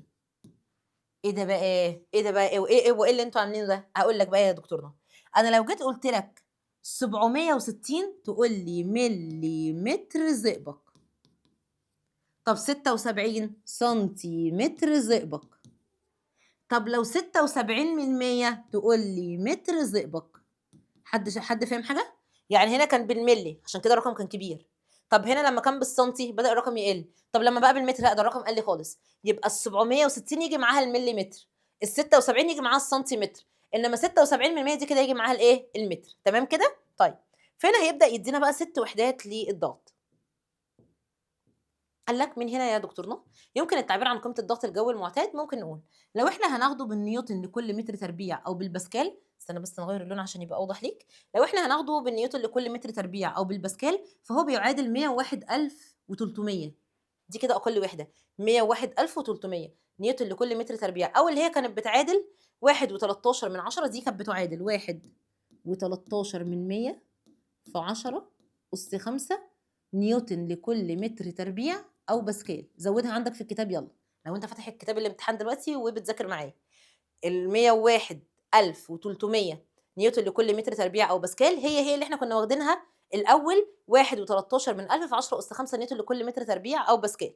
طيب هي بتعادل مين؟ هي ال 1.13 من 1000 بار. خلي بالك يبقى كده ايهما اكبر؟ البار اكبر. يبقى البار احنا ما ضربناش في حاجه وما خدناش الرقم كله، لا يبقى البار مع البار 1.13 من 1000. طب عندي حاجه اسمها ملي بار، هتبقى ايه؟ هتبقى 1013. صلى على النبي محمد صلى الله عليه وسلم. احنا كده مش عايزين نلخبط ما بين دول لان انت لازم تكون حافظهم. لو احنا هنتكلم بالنيوتن لكل متر تربيع او بالباسكال كانت بتساوي ايه؟ تقول لي 101300 او 1.13 من 1000 في 10 أس 5. حلو. طب لو احنا عايزين نقيس بالبار لا ده 1.13 من 1000 بس. طب لو بالملي بار 1013. تمام، دول علينا حفظ يا شباب. طيب تعالى نروح هناك. لو احنا عايزين نتكلم بالملي متر زئبق لا الملي دي صغيره خالص اللي رقمها كان كبير فكانت 760. طب لو بالسنتيمتر كانت 76. زود لي واحده كمان كده بعد اذنك. لو جاي مثلا نجيبها بالمتر هتبقى 76 متر زئبق. ماشي، اتش جي معناها زئبق. هنا دي سنتيمتر وهنا دي معناها ملي متر وهنا كده دي معناها متر. او ممكن نقول 1 اي تي ام. فاكرين 1 اي تي ام؟ اوعى تنسى 1 اي تي ام كان بيساوي ايه؟ كان بيساوي 1.13 من 1000 في 10 اس 5 نيوتن لكل متر تربيع او باسكال. يبقى احنا كده خدنا كام وحده؟ احنا كده خدنا 8 وحدات. 8 وحدات. ماشي، لو احنا بنتكلم على نيوتن لكل متر تربيع او بار 101 او 1.13 من 1000 في 10 اس 5. لو احنا بنتكلم على البار 1.13 من 1000 بس. ملي بار 1013. لو احنا بنتكلم على الملي متر يبقى 760 ملم زئبق. سنتيمتر يبقى 76 سنتيمتر زئبق. لو متر 76 من 100 زئبق متر طبعا. او لو بالاي تي ام 1 اي تي ام. طب يا مس دي ممكن تيجي في الامتحان بقى ويقول لي حولي، بتيجي في الامتحان والله يا حبيب قلبي ويقول لي حولي. طب ازاي؟ تعالى بقى يا عم خد القانون الجميل ده. قال لك لو انت جالك في الامتحان وعايزك تحول من وحده لاخرى، هنعمل ايه؟ هتقول الوحده اللي هو عايزها، الضغط بالوحده اللي هو عايزها بيساوي المقدار اللي عايز يغيره في الضغط الجوي بالوحده اللي هو عايزها برضو بالوحده المطلوبه، زائد على الضغط الجوي بالوحده المحول منها. طب احنا مش فاهمين، تعالى خد المثال عشان تفهم. هنا بيقول لك ايه؟ اذا كان ضغط غاز محبوس هو 152 سنتيمتر زئبق، فإن ضغطه بوحدة البار هو كده عايز مين؟ البار. فالقانون كان بيقول الضغط بالوحدة المطلوبة، هو دلوقتي عايز أنهي وحدة؟ البار، يبقى أقول له الضغط بالبار هيساوي المقدار اللي هو عايزه. هو المقدار كام دلوقتي؟ اللي هو الرقم يعني 152 في مين؟ في وحدة البار. فاكرين البار دي هي الضغط كان بيساوي كام بار؟ 1 و13 من 1000، اللي هو 1 و13 من 1000. شاطرين. على ايه؟ قال لك على رقم، على الضغط الجوي بالوحدة المحول منها، واحنا جايبين الضغط الجوي من مين؟ بالسنتيمتر. فاكرين الضغط بالسنتي كان 760 ولا 76؟ كان 76. هنعملها بقى على الآلة فهتطلع معانا كده 152 في 1 و13 من 1000 على 76 تطلع 2 و26 من 1000. تمام؟ يبقى هو ده الاختيار. يبقى تاني يا شباب، لما نيجي نحول من وحدة لأخرى، أول حاجة هتقول الوحدة اللي هو عايزها، وهناك برضو هتضرب في الوحدة اللي هو عايزها. ماشي؟ يبقى الوحدة المطلوبة هنا والوحدة المطلوبة هنا.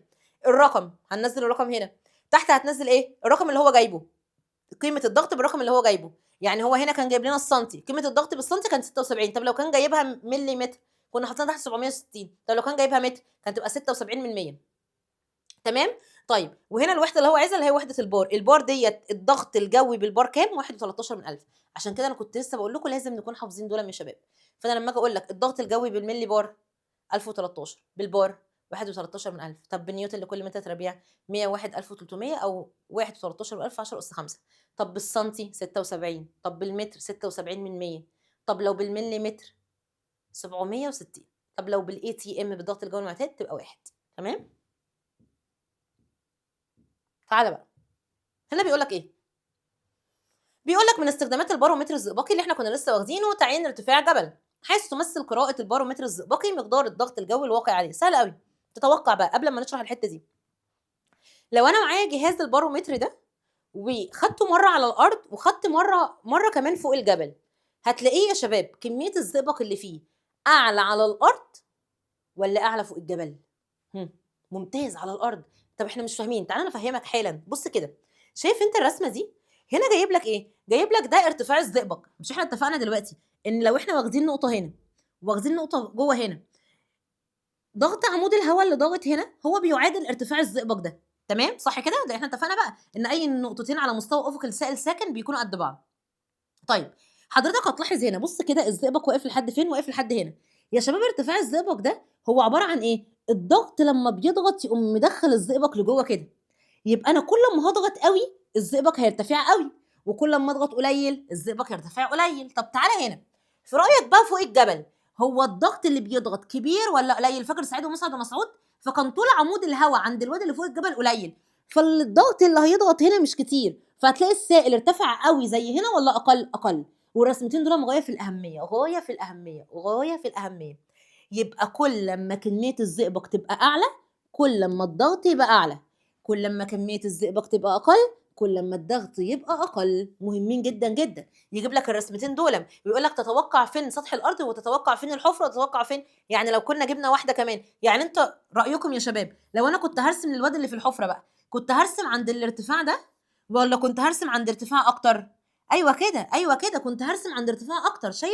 شايف كل لما كميه الزئبق اللي دخلت كل ما ارتفع اكتر ده معناه ان الضغط عالي. فده كده على الارض، ده كده الواد اللي في الحفره، ده كده الواد اللي فوق الجبل. يبقى كل ما المنطقه الفاضيه دي تبقى كبيره كل ما معناها ان الضغط اقل. تمام يا شباب؟ يبقى هي كده احنا بيقول لك بنستخدمه في ايه؟ بنستخدمه في قياس ارتفاع الجبل. فبيقول لك عند وضع البارومتر عند سفح الجبل، السفح اللي هو من تحت يعني، وقياس عمود الزئبق، ثم وضع عند اعلى الجبل وقياس عمود الزئبق. طبعا هنلاقي فين؟ هنلاقي تحت اكبر من فوق. هنا الضغط تحت اكبر من فوق. فهنا بيقول لك ان انت هتلاقي اتش واحد ديت هتبقى اكبر من اتش 2، وعن طريق الفرق ما بينهم وعن طريق الفرق بين ارتفاع عمود الزئبق في البارومتر اتش 1 و اتش 2 يمكن تعيين ارتفاع الجبل، حيث ايه بقى؟ حيث عندك ان انت التغير في الضغط بتاع الهواء بيساوي التغير في ضغط عمود الزئبق.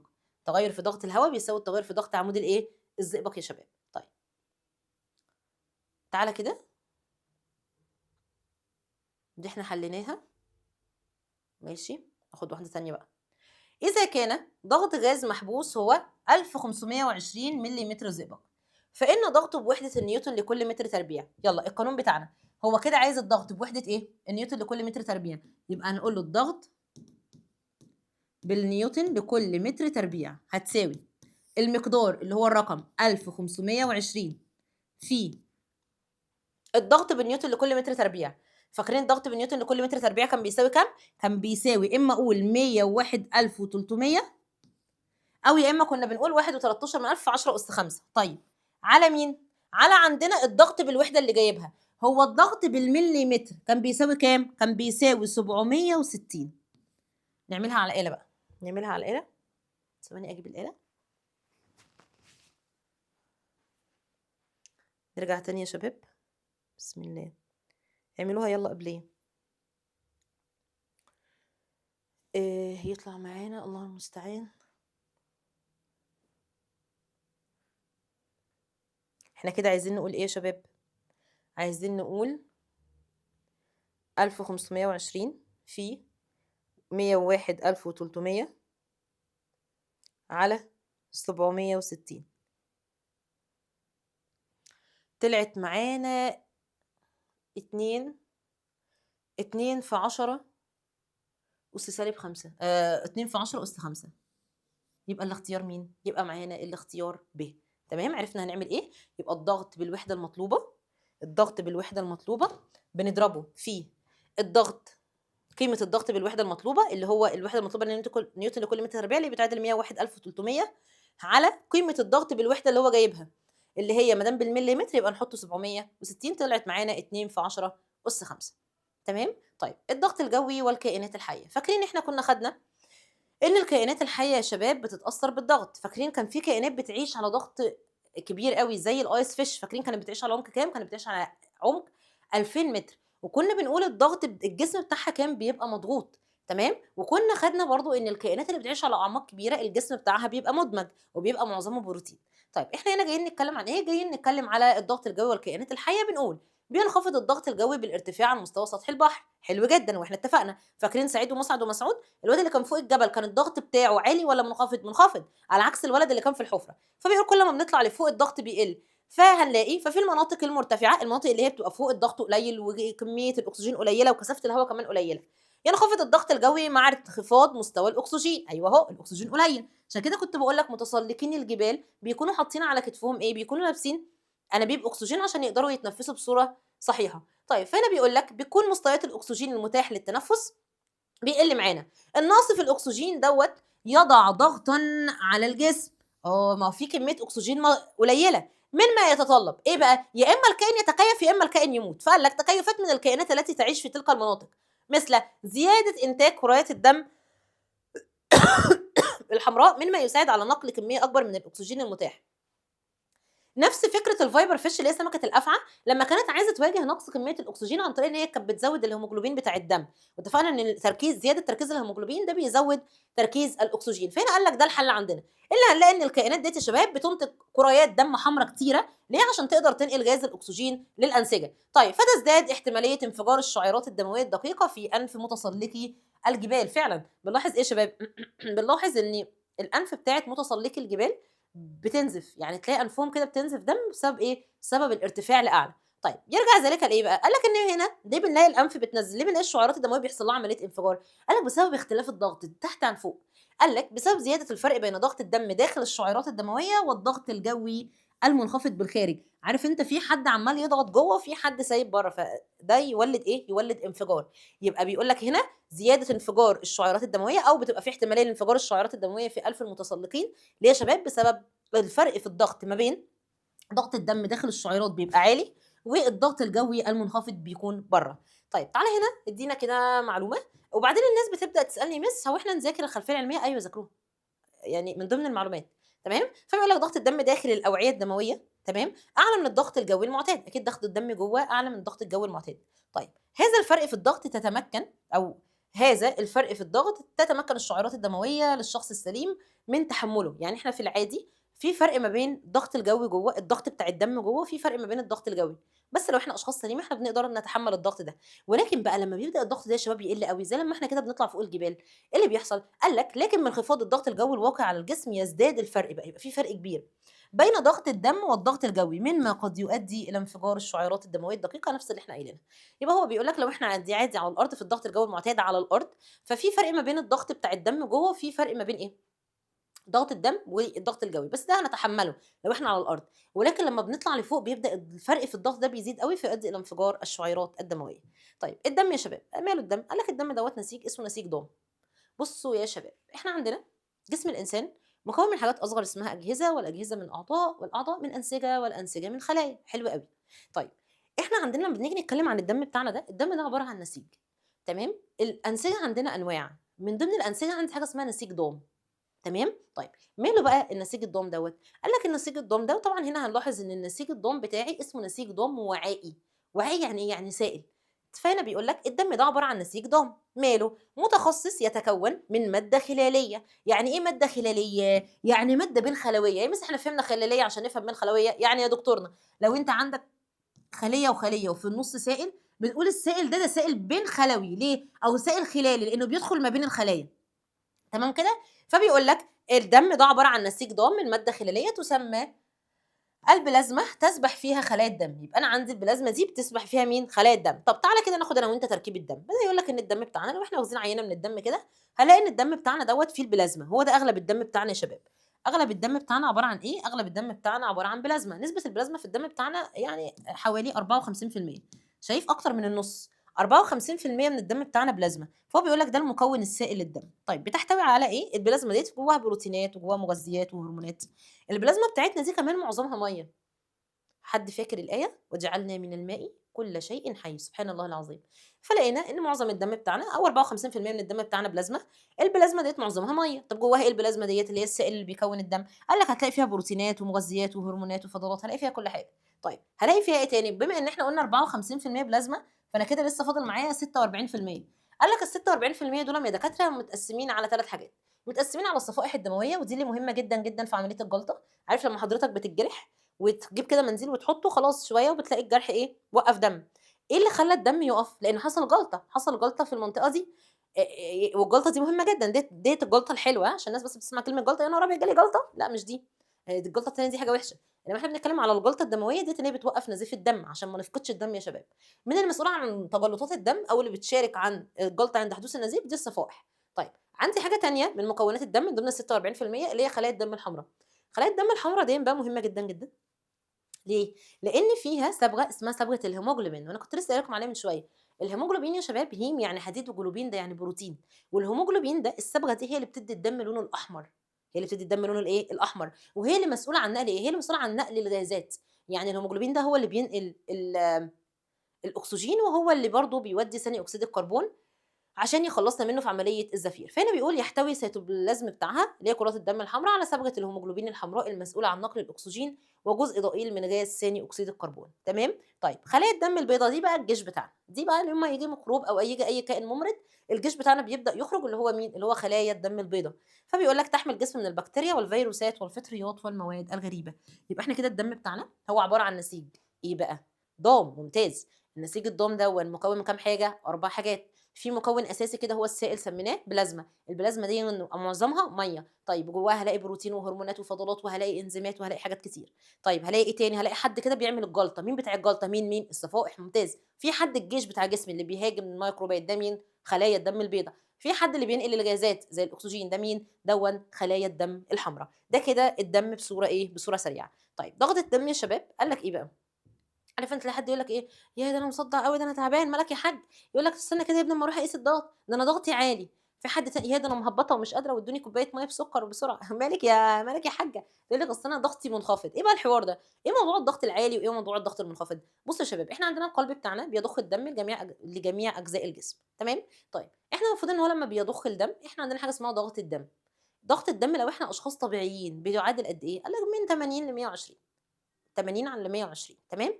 طيب في حاجة عندي اسمها الضغط الانقباضي والضغط الانبساطي، المهم يعني ضغط الدم بتاعنا دوّة اللي هو الضغط اللي الدم بيندفع بيه عشان خاطر يوصل لجميع أجزاء الجسم. تمام، تمام. في ناس اللي ضغطهم عالي بنلاقي إن الضغط اندفع بكمية أو بإيه، بدفعة أكبر من المطلوبة، لدرجة إن هي ساعات ممكن تؤدي إلى حدوث نزيف. طب والناس اللي الضغط بتاعها واطي، بدل ما الضغط يبقى يندفع بقوة عشان يدّي لجميع أجزاء الجسم، حد يقول لك إيه ده أنا حاسس إني دايخ ومش قادر، ده كده معناه إن الوعاء الدموي بتاعنا حصل له عملية اتساع. بُص، أنت كل أمّا يكون الوعاء الدموي بتاعك ضيّق، كل ما الضغط يرتفع أكتر. عارفين فكرة فَم الخرطوم؟ عارفين أنت لو معاك خرطوم مَيّة لمّا بتضغط على الفَم بتاعه أوي تلاقي المَيّة خارجة باندفاع، لو تسيب كده الفَم بتاعه تلاقي المَيّة خارجة إيه، بقوة أقل، دي نفس الفكرة. اعرف إن إحنا لمّا ضغطنا عالي يبقى الوعاء الدموي بتاعنا أيوه ضيّق، طب لمّا يكون الضغط واطي الوعاء الدموي بتاعنا واسع، فالدم ماشي على مهله فتلاقينا نحس إن إحنا هبطانين. فهنا الراجل ده جاي يقول لك يعني إيه ضغط الدم؟ القوة اللي بيبذلها الدم أثناء دورانه على وحدة المساحات من جدران الأوعية الدموية. طيب أنا عندي حاجة اسمها الضغط الدم الانقباضي وضغط الدم الانبساطي. قال لك ضغط الدم الانقباضي ده الضغط الناتج عن انقباض القلب، القلب كده ينقبض ليه؟ عشان يدّي الدم لجميع أجزاء الجسم. طب الانبساطي ده الضغط اللي ناتج عن استقبال القلب للدم. فقال لك الضغط الناتج عن استرخاء أو انبساط القلب، لإن القلب بيدفع والقلب بيعمل إيه؟ يعني بُص أنت عندك هنا كده داخل لك أهو، داخل لك الدم من ال4 أوردة رئوية وهيبدأ من خلال شريان الأورطة يندفع الدم إلى جميع أجزاء الجسم، فده الانقباضي، عملت انقباض كده عشان يندفع. إنما الانبساطي بقى، عندنا ضغط الدم الانبساطي اللي هو الدم جاي من جميع أجزاء الجسم، فالقلب منبسط فاتح دراعاته كده، تعالَ يا دم، تمام؟ فإحنا كده عندنا كام ضغط دم؟ انقباضي وانبساطي. طيب ضغط الدم المفروض يبقى كام عند الناس الأصحاء زي ما اتفقنا؟ 120 على 80 مليمتر زئبق، والحفاظ على هذا المعدل ضروري ليه؟ طول ما أنت ضغطك مضبوط، طول ما كمية الأكسجين بتوصل كويس للخلايا، يعني أنت أمّا يكون ضغطك عالي حاسس بصداع، ضغطك واطي حاسس بهبوط، خير يعني هو في إيه؟ لإن وصول الأكسجين بيبقى مش منتظم للجسم. تمام؟ فأنا لمّا أحافظ على ضغط الدم بتاعي منتظم، هتلاقي ده هيساعد على توصيل الأكسجين والمواد الغذائية إلى الأنسجة، صحة القلب والأوعية الدموية بشكل إيه، بشكل عام. هنا طبعًا بيقول لك يتكوّن القلب من 4 حجرات، طبعًا عندنا القلب بتاعنا 4 حجرات أهو، 2 اللي فوق بنسميهم أذينين، الاتنين اللي تحت بنسميهم بطينين، تمام؟ طيب بيقول لك يدل ال120 دوّة على ضغط الدم عند انقباض البطينين، بينما ال80 عبارة عن ضغط الدم عند انبساط البطينين، يعني إحنا لمّا بنيجي نضغط بنضغط من تحت. ال120 مش إحنا بنقول لو إحنا ناس صحيحة المفروض ضغط الدم يبقى 120 على 80، ال120 ديّة بنسمعها إمتى؟ لمّا بينقبض البطينين.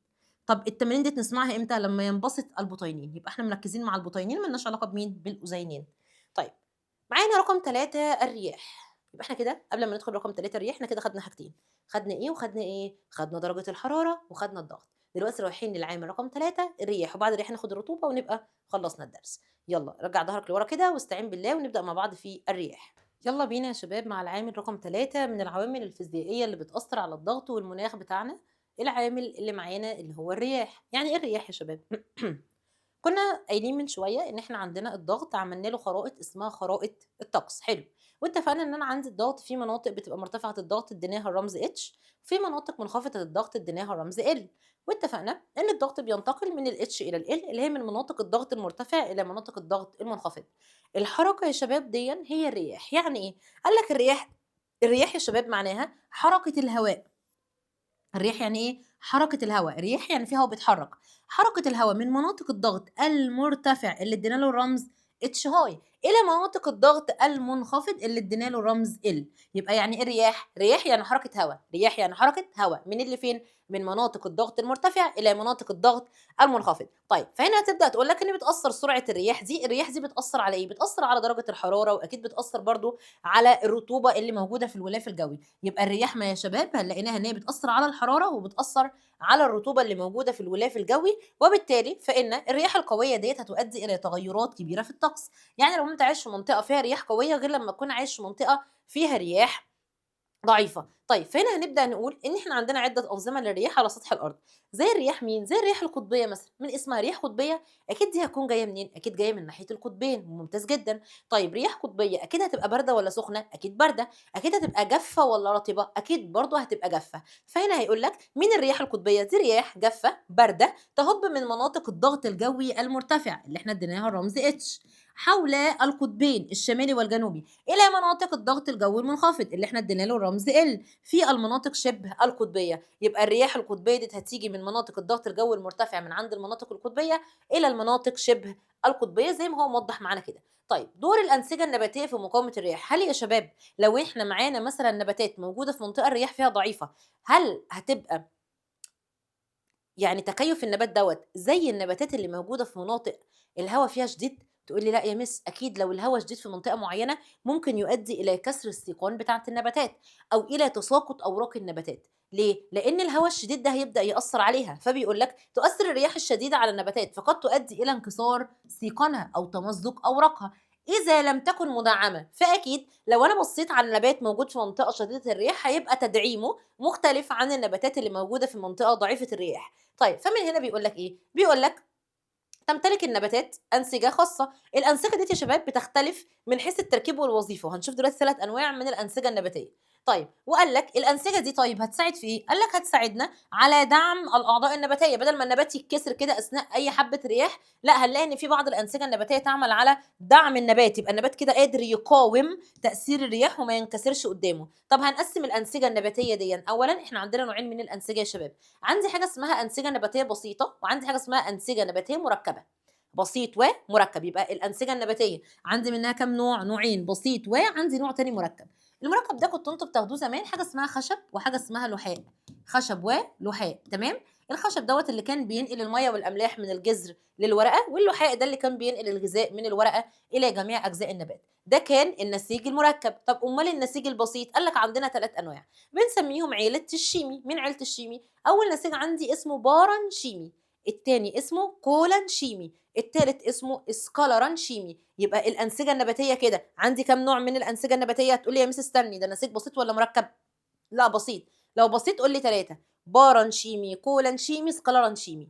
بارنشيمي، كولانشيمي، سكالرانشيمي. يالّا أول حاجة البرانشيمي، البرانشيمي ده أنا دايمًا باحسّه زي الطفل الصغير كده، عارفين أنتم البيبي كده بيبقى الجلد بتاعه رقيق ومش مُدعّم، وطبعًا بيبقى حي. فهنا قال لك إيه؟ قال لك النسيج البارنشيمي دوّة ده نسيج حي أولًا، تمام؟ يهمني أوي كل واحد من العيلة دول مين حي ومين ميت. طبعًا هنلاقي إن البرانشيمي حي، وهنلاقي إن الكولانشيمي حي برضه، ولكن الإسكالرانشيمي ده نسيج ميت، تمام؟ طيب تعالَ نروح للبرانشيمي. قال لك ده نسيج حي، الجدار بتاعه زي البيبي الصغير، فهيبقى رقيق والّا سميك؟ رقيق. قال لك بيتكوّن بشكل أساسي من السليلوز، يبقى الجدار بتاعه من إيه؟ السليلوز. فاكرين السليلوز؟ مادة منفذة للمَيّة، دي كانت بتعدّي أي حد. طيب قال لك بتحتوي على عدد كبير من البلاستيدة الخضراء. استفدت إيه؟ تقول لي يا مِس ما دام عندها بلاستيدة أكيد بتعمل عملية بناء ضوئي، أكيد بتعمل عملية بناء ضوئي. طيب قال لك وهي مملوءة بالنشا. تقول لي يا مِس ما دام مخزّنين فيها نشا كده يبقى أكيد وظيفتها تخزين. يبقى إحنا إلى الآن النسيج البرانشيمي حي، رقيق والّا سميك؟ رقيق. طب جواه إيه؟ قال لك هنلاقي جواه بلاستيدة خضراء، يبقى أكيد بيعمل بناء ضوئي. مخزّنة جواها نشا، يبقى أكيد وظيفته التخزين. قال لك بتحتوي على فجوات عصارية كبيرة. فاكرين الفجوة العصارية؟ الفجوة العصارية ديّة اللي بنخزّن فيها الماء والأملاح. طيب قال لك مملوءة بالماء والمعادن. هالاقيه فين النسيج البارنشيمي؟ قال لك النسيج البارنشيمي دوّة هالاقيه في الأجزاء اللينة. أيوه قُلت لك عامل زي البيبي اللي هو جدار جداره كده بيبقى رقيق. قال لك في الأنسجة اللينة والرخوة داخل أنسجة النبات المختلفة. زي إيه؟ قال لك زي الورقة والساق والجذور، هتلاقيه جوّه الورقة والساق والجذور في الأماكن اللينة الرخوة. طيب إيه وظيفته؟ تعالَ بقى، أنت يكاد يكون إحنا خلّصنا الوظيفة. فاكرين كان عنده بلاستيدة يبقى وظيفته بناء ضوئي، فاكرين كان عنده نشا يبقى وظيفته تخزين، كان عنده فجوة عصارية يبقى بيخزّن مغذيات ومَيّة، بيساعد على عملية التهوية. ليه؟ لإن هنلاقي في مسافات بينية، شايف خلية والخلية؟ شايفين المنطقة اللي في النُص دي؟ دي كلّها كده مسافات بينية، فتساعد على عملية التهوية وإفراز العصارة. طيب النسيج التاني معانا النسيج الكولانشيمي. الكولانشيمي ده بقى أكثر تدعيمًا. عارف أنت كان بيبي صغير بدأ يكبر شوية فتلاقيه بقى أكثر قوة، تمام؟ التاني كان حي وده حي. التاني كان رقيق، ده هنلاقيه إن هو بدأ يبقى مغلظ. طب الجدار بتاعه من إيه؟ قال لك من السليلوز والليجنين، معذرة من السليلوز والبكتين. فبيقول الوصف ده نسيج حي تتميز خلاياه. أول حاجة هنلاقيها أكثر طولًا، أقوى بقى شوية من خلايا النسيج البرانشيمي. عارف أنت كان عندك بيبي وطول، تمام؟ طيب الجدار بتاعها سميكة غير منتظمة الشكل. بدأت يبقى سميكة، هناك كانت رقيقة، هنا بقت سميكة، هناك كانت سليلوز، هنا سليلوز وبكتين. طيب أماكن التواجد قال لك هنلاقيها عادةً أسفل البشرة بتاعة الأوراق والسيقان، خاصةً لو الساق الصغيرة. إيه وظيفته؟ هل ده هيبقى نفس القوة بتاعة البرانشيمي والّا أقوى؟ أقوى، تمام. هناك كان مرن، كان الله المستعان، كان لين ورخو. هنا هنلاقي بقى ايه؟ المرونه والقوه. قال لك توفر بعض القوه والليونه والمرونه للاجزاء الناميه من النبات. شايفين كده شكله؟ شايفين غير منتظم الشكل. طب ايه مثل الاجزاء السوداء دي؟ قال لك كل دون السليلوز اللي احنا مدعمينه بيه عشان نخليه اقوى. يبقى ده كله ايه؟ كل دون ترسيبات من السليلوز عشان يبقى اقوى يا شباب. طيب رقم 3 معانا النسيج الاسكلرانشيمي، وده اتفقنا ان هو الوحيد اللي فيهم اللي ميت. ما دام ميت قال لك هيبقى صلب. ده بقى اللي يبدا ايه؟ يبقى موت نفسه كده من بره، يعني تلاقي الساق بتاعت النبات كده من بره هتلاقيه من النسيج الميت دوت. ليه؟ عشان يحمي اللي جوه حد صلب. قال لك ده نسيج غير حي بيتميز ان هو صلب غير منفذ للماء. اكيد هيعدي الميه زي هو ميت. بفضل الجدار بتاعه بيبقى شديده السمك، الجذور بتاعته شديده الايه؟ السمك. يبقى احنا كده خدنا بسم الله الرحمن الرحيم، خدنا حاجه الجدار بتاعها كان رقيق وده كان برانشيمي، خدنا كان سميك عنده سيلولوز وبكتين ده كان كولانشيمي، ودلوقتي عندنا اللي هو شديد السمك عشان عنده ماده تسمى السلوز والليجنين، وده كده مين؟ ده الاسكالرانشيمي الميت. قال لك عاده ما تكون خلاياه الاقدم ميته. طبعا وظيفته ايه؟ قال لك توفر قوه ميكانيكيه كبيره للنبات، خلي النبات قوي جدا. شايف شكل الخلايا بتاعته؟ تحس ان هي سداسيه الشكل. اول ما تلاقي الشكل السداسي ده وانت مغمض يبقى ده النسيج المين؟ اسكالرانشيمي. يبقى في حد كان عنده سليلوز بس، في كان حد عنده سليلوز وبكتين، في حد عنده سليلوز وليجنين. سليلوز بس لا ده الرقيق البرانشيمي، سليلوز وبكتين لا ده الاقوى شويه الكولانشيمي. طيب اللي بص بكتين بحرف الكاف، كولانشيمي بحرف الكاف، بكتين كولانشيمي، بكتين كولانشيمي. طب ليجنين لا الليجنين ده بقى بتاع الاسكالرانشيمي وده اللي كان ميت. اي الانسجه التاليه تحتوي على فجوات عصاريه كبيره مملوءه بالميه. فجوه عصريه كبيره ده كان بتاع البرانشيمي اللي هو الحي. فده النسيج البرانشيمي طبعا صح. خشب، قلنا الخشب ده من المركب والخشب ده ميت، يبقى ده غلط. الخشب عندنا زي الاسكلرانشيمي ميت، خشب لا برضو. الاسكلرانشيمي ده كده كده ميت ومش هنلاقي جواه ميه. تمام. يبقى الاختيار الف. الرطوبه. يعني ايه الرطوبه؟ قال لك الرطوبه يا دكاتره يعني كميه بخار الميه اللي موجوده في الهواء. يعني ايه رطوبه؟ كميه بخار الميه اللي موجوده في الهواء. يعني مثلا احنا النهارده اجي اقول لك ايه؟ النهارده الجو حر قوي قوي. ليه يا عم درجه الحراره كام؟ اقول لك مثلا درجه الحراره 35. ماشي؟ ركز معايا. بكره يا سد بقى النهارده الجو بقى احسن. ليه درجه الحراره كام؟ اقول لك 40. ايه يا عم الهبل ده؟ ازاي يعني كان امبارح درجه الحراره 35 والجو حر والنهارده درجه الحراره حسيناها احسن وبقت 40؟ اقول لك بقى يا عم، الجو لما بيكون رطوبته عاليه بنحس ان الجو صعب واحنا مش قادرين نتنفس واحنا مش قادرين نعرق ودرجه الحراره مرتفعه. انما لما بتكون الرطوبه منخفضه بتلاقي الدنيا افضل بكتير. يعني الرطوبه ديت هي اللي بتاثر في مين؟ هي اللي هتاثر في الهواء. يعني ممكن يكون رغم ان درجه الحراره عندنا ما كانتش عاليه قوي الا ان الرطوبه كانت مرتفعه. فالرطوبه لما عاليت حسيت ان الجو حر اكتر من الجو اللي كان 40 والرطوبه فيه منخفضه. طب يعني ايه مس كلمه رطوبه؟ يعني بخار الميه اللي موجود في الهواء بتاعنا ده ليه بخار ميه. تمام. طيب فهنا هيبدا يقول لك الرطوبه هي كميه بخار الماء اللي موجوده في الهواء، يكون الهواء مشبع ببخار الماء. امتى اقول الهواء ده مليان بخار ميه؟ لما يكون اتملى بالحد المعين ليه. يعني مثلا اقول لك ايه؟ لو انت هتملى الكوبايه دي اقصى حاجه تملاها ب100. طب لو انا جبت 110 خلاص دي مليان على اخرها يا حبيب قلبي، دي اتشبعت بال100. فده كده هيقع الزياده. فهنا برضو نفس الفكره. هنا بيقول لك ايه؟ بنبدا نقول ان الهواء بتاعنا ده مشبع ببخار الماء عندما يحتوي على حجم معين منه اقصى من الايه؟ من كميه بخار الماء اللي يمكنها تحمله. يعني هو مثلا بيتحمل لحد 100، انا جاي اقول لك ده هو بقى 110 فتقول لا ده كده الهواء مشبع. تمام. طيب بنقيس الرطوبه بجهاز اسمه جهاز الهايجروميتر. جهاز ايه؟ الهايجروميتر. خلي بالك احنا بنقيس درجه الحراره بالترمومتر، بنقيس الضغط بالبارومتر الزئبقي اللي احنا خدناه النهارده. خدنا قبل كده ان احنا الله المستعان. ثواني انا كنت عايزه اقول لكم على حاجه تاني. اللهم ذكرني. طيب هفتكرها وهبقى اقول لكم. دلوقتي احنا بناخد جهاز الرطوبه معانا، هو جهاز ايه؟ الهايجروميتر. يبقى عندي ترمومتر وعندي هايجروميتر وعندي البارومتر الزئبقي. طيب الرطوبه يا شباب بتعتمد على ايه؟ قال لك بتعتمد نسبه الرطوبه دي. وطبعا ثواني كده، ده هو جهاز عندنا الهايجروميتر ده اللي احنا بنقيس بيه نسبه الرطوبه، يعني كميه بخار الميه اللي موجوده في الهواء. تمام. قال لك بتعتمد على ايه بقى؟ الرطوبه دي بتعتمد على الضغط الجوي وبتعتمد على درجه الحراره. ازاي بقى؟ قال لك اصل الله يا عم يؤدي ارتفاع درجه الحراره. وهنا تعالى نعمل علاقه. كلما ارتفعت درجه الحراره، العلاقة ما بين درجة الحرارة والرطوبة. قال لك ايه؟ زيادة معدل تبخر المياه. قال لك لما درجة الحرارة بترتفع، دلوقتي درجة الحرارة عالية، ماشي؟ فلو جو حر او درجه الحراره عاليه هتلاقي بيحصل تبخر للميه من المسطحات المائيه. طب لما الميه هتتبخر كده هيبقى في بخار ميه كتير في الهواء، فقال لك يتسبب ذلك في زياده كميه بخار الماء التي تحملها وحده الحجم من الهواء، اي تزداد رطوبه الهواء. يعني كل ما درجه الحراره بترتفع هتؤدي الى حدوث عمليه التبخر، فيبقى الجو بتاعنا الهواء فيه بخار ميه فتزداد الرطوبه. يبقى العلاقه ما بين درجه الحراره والرطوبه علاقه طرديه، كلما ازدادت درجه الحراره كلما ازدادت نسبه الرطوبه. تمام، كلما ازدادت درجه الحراره. بص هنا درجه الحراره عندك 10 وهنا درجه الحراره عندك 25. شايف جزيئات الميه اللي موجوده في الهواء؟ هنا كان 3 جزيئات بس. شايف هنا جزيئات الميه اللي موجوده في الهواء كتير ازاي؟ يبقى كلما ازدادت درجه الحراره كلما ازدادت الرطوبه. طيب نسبه الرطوبه، قلنا ان الرطوبه دي تؤثر نسبه الرطوبه على الهواء ازاي؟ اول حاجه على الطقس. انا دلوقتي لو عندي رطوبه كتير هيبدا بخار الميه يطلع كتير، فبخار الميه لما يكون موجود في الهواء هيبدا يتجمع على هيئه سحب. طيب لما يبدا يتجمع على هيئه سحب يؤدي الى هطول الامطار. يبقى الرطوبه العاليه بتاثر على الطقس، ان لما بترتفع الرطوبه بتزداد احتماليه تكون السحب وهطول الامطار، زي اللي في المناطق الاستوائيه كده. بنلاقي ايه؟ بنلاقي في المناطق الاستوائيه عندها مطر كتير، فبالتالي النباتات عندها ونمو النباتات بيكون كثيف جدا. طب بالنسبه للحيوان قال لك لا، عندنا احنا دي حاجه وحشه بقى. احنا بالنسبه لنا كانسان وحيوان ما بنحبش الرطوبه العاليه. ليه؟ لان لما بيكون في بخار ميه كتير في الهواء في رطوبه عاليه، الرطوبه العاليه دي بتمنعنا ان احنا نعرق، فبتخلي نسبه العرق قليل. طب ولا فانت هتقول لي ايه يعني نسبه العرق قليل؟ ما هو لما العرق يا حبيب قلبي بيقل انا كده مش بيكون على جلدي بخار. يعني فايده ان احنا بنعرق ايه يا شباب؟ الاهميه الاساسيه للعرق انخفاض درجه حراره الجسم. احنا لما بنعرق والهواء بيطلع على سطح الجلد تيجي نسمه هواء كده يعمل رطوبه، او العرق بيمتص الحراره اللي موجوده جوه جسمنا. طب انا دلوقتي لما مش هعرق كده الحراره هتفضل موجوده جوه جسمي، فهتؤدي الى سرعه الاجهاد. تمام. طيب فهنا بيقول عند ارتفاع نسبه الرطوبه في الهواء يقل معدل تبخر العرق. يعني انا لما اجي اقول لك العلاقه ما بين الرطوبه والعلاقه ما بين العرق، كميه العرق، والعلاقه ما بين الرطوبه والعلاقه ما بين النتح، لان احنا والنبات برضو زي بعض. كل ما الرطوبه زادت كل ما تلاقي العرق عندي بيقل، في علاقه عكسيه.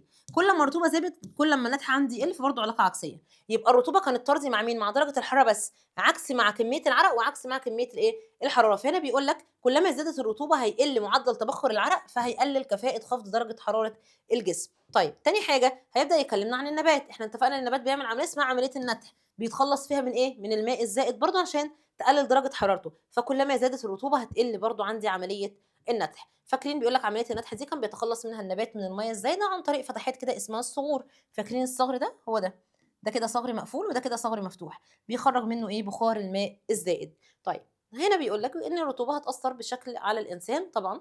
هنا بتاثر على ايه؟ بتاثر على راحته. بيقول لك لو الرطوبه كانت من 40 ل 60% ده كده معناه ان الدنيا تمام. لو من 40 ل 60 احنا تمام. تعمل آليات الجسم الفسيولوجية بصورة طبيعية زي التعرق وتنظيم درجة الحرارة، الدنيا فل الفل.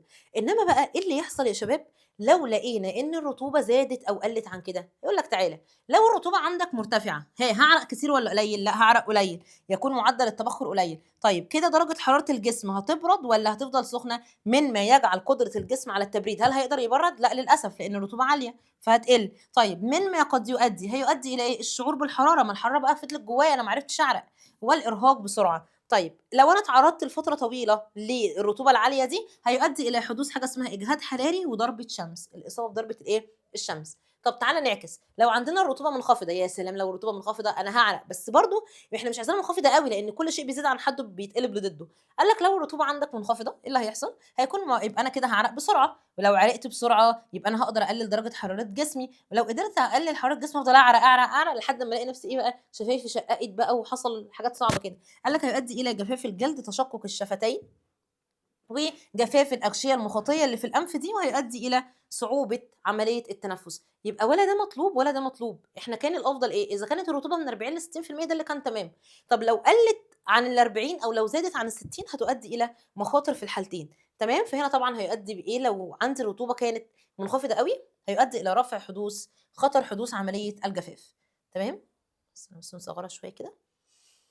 طيب هيجي بعد كده اتكلمنا عن الميه، ان احنا المفروض يكون عندنا في جسمنا في توازن مائي. يعني ايه توازن مائي؟ يعني المفروض ان انا بحافظ على نسب معينه من الميه والاملاح يا شباب تكون في جسمنا. لازم تكون في كميه ميه معينه موجوده في الجسم. طيب اهميه التوازن المائي ده ليه المفروض؟ قال لك لان الميه ديت بتبقي ضغط الدم في المستوى الطبيعي. فاكرين المستوى الطبيعي لضغط الدم كان 120/80 مليمتر زئبق. فاللي يخلي ضغط الدم بتاعي منتظم كده ان يكون معدل كميه الميه عندي في توازن مائي في جسمي. يبقى اول حاجه بيظبط لي ضغط الدم. رقم 2 قال لك بيضمن استمرار التفاعلات الحيويه اللي بتوجد داخل الجسم، زي مثلا تفاعلات الهدم والبناء اللي احنا كنا بنتكلم عليها. قال لك بتمنع حدوث الجفاف، عشان ما يحصلش جفاف. لو الميه قلت ممكن تؤدي الى حدوث الجفاف اللي قد يؤدي الى الفشل الكلوي في الحالات الشديده. تمام. طيب هنا بيقول لك اي تغير في كميه الميه بيضر بصحه الخلايا وبصحه الكائن الحي عموما. طيب فبيقول لك فمثلا عند انخفاض نسبه الرطوبه، عارف لو الرطوبه قلت يبقى فقد ماء كتير.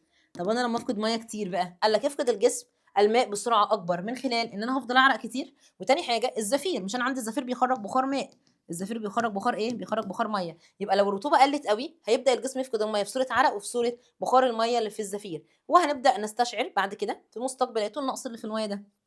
طيب انا دلوقتي بدا جسمي يستشعر بقى من عماله اعرق وعماله اخرج فهو الزفير، يبدا عقلي يروح له اشاره ان الميه قلت، فيبدا عقلي يبعت اشاره للكليه يقول للكليه رجعي الميه رجعي الميه، ما انت ما خرجتيش بول.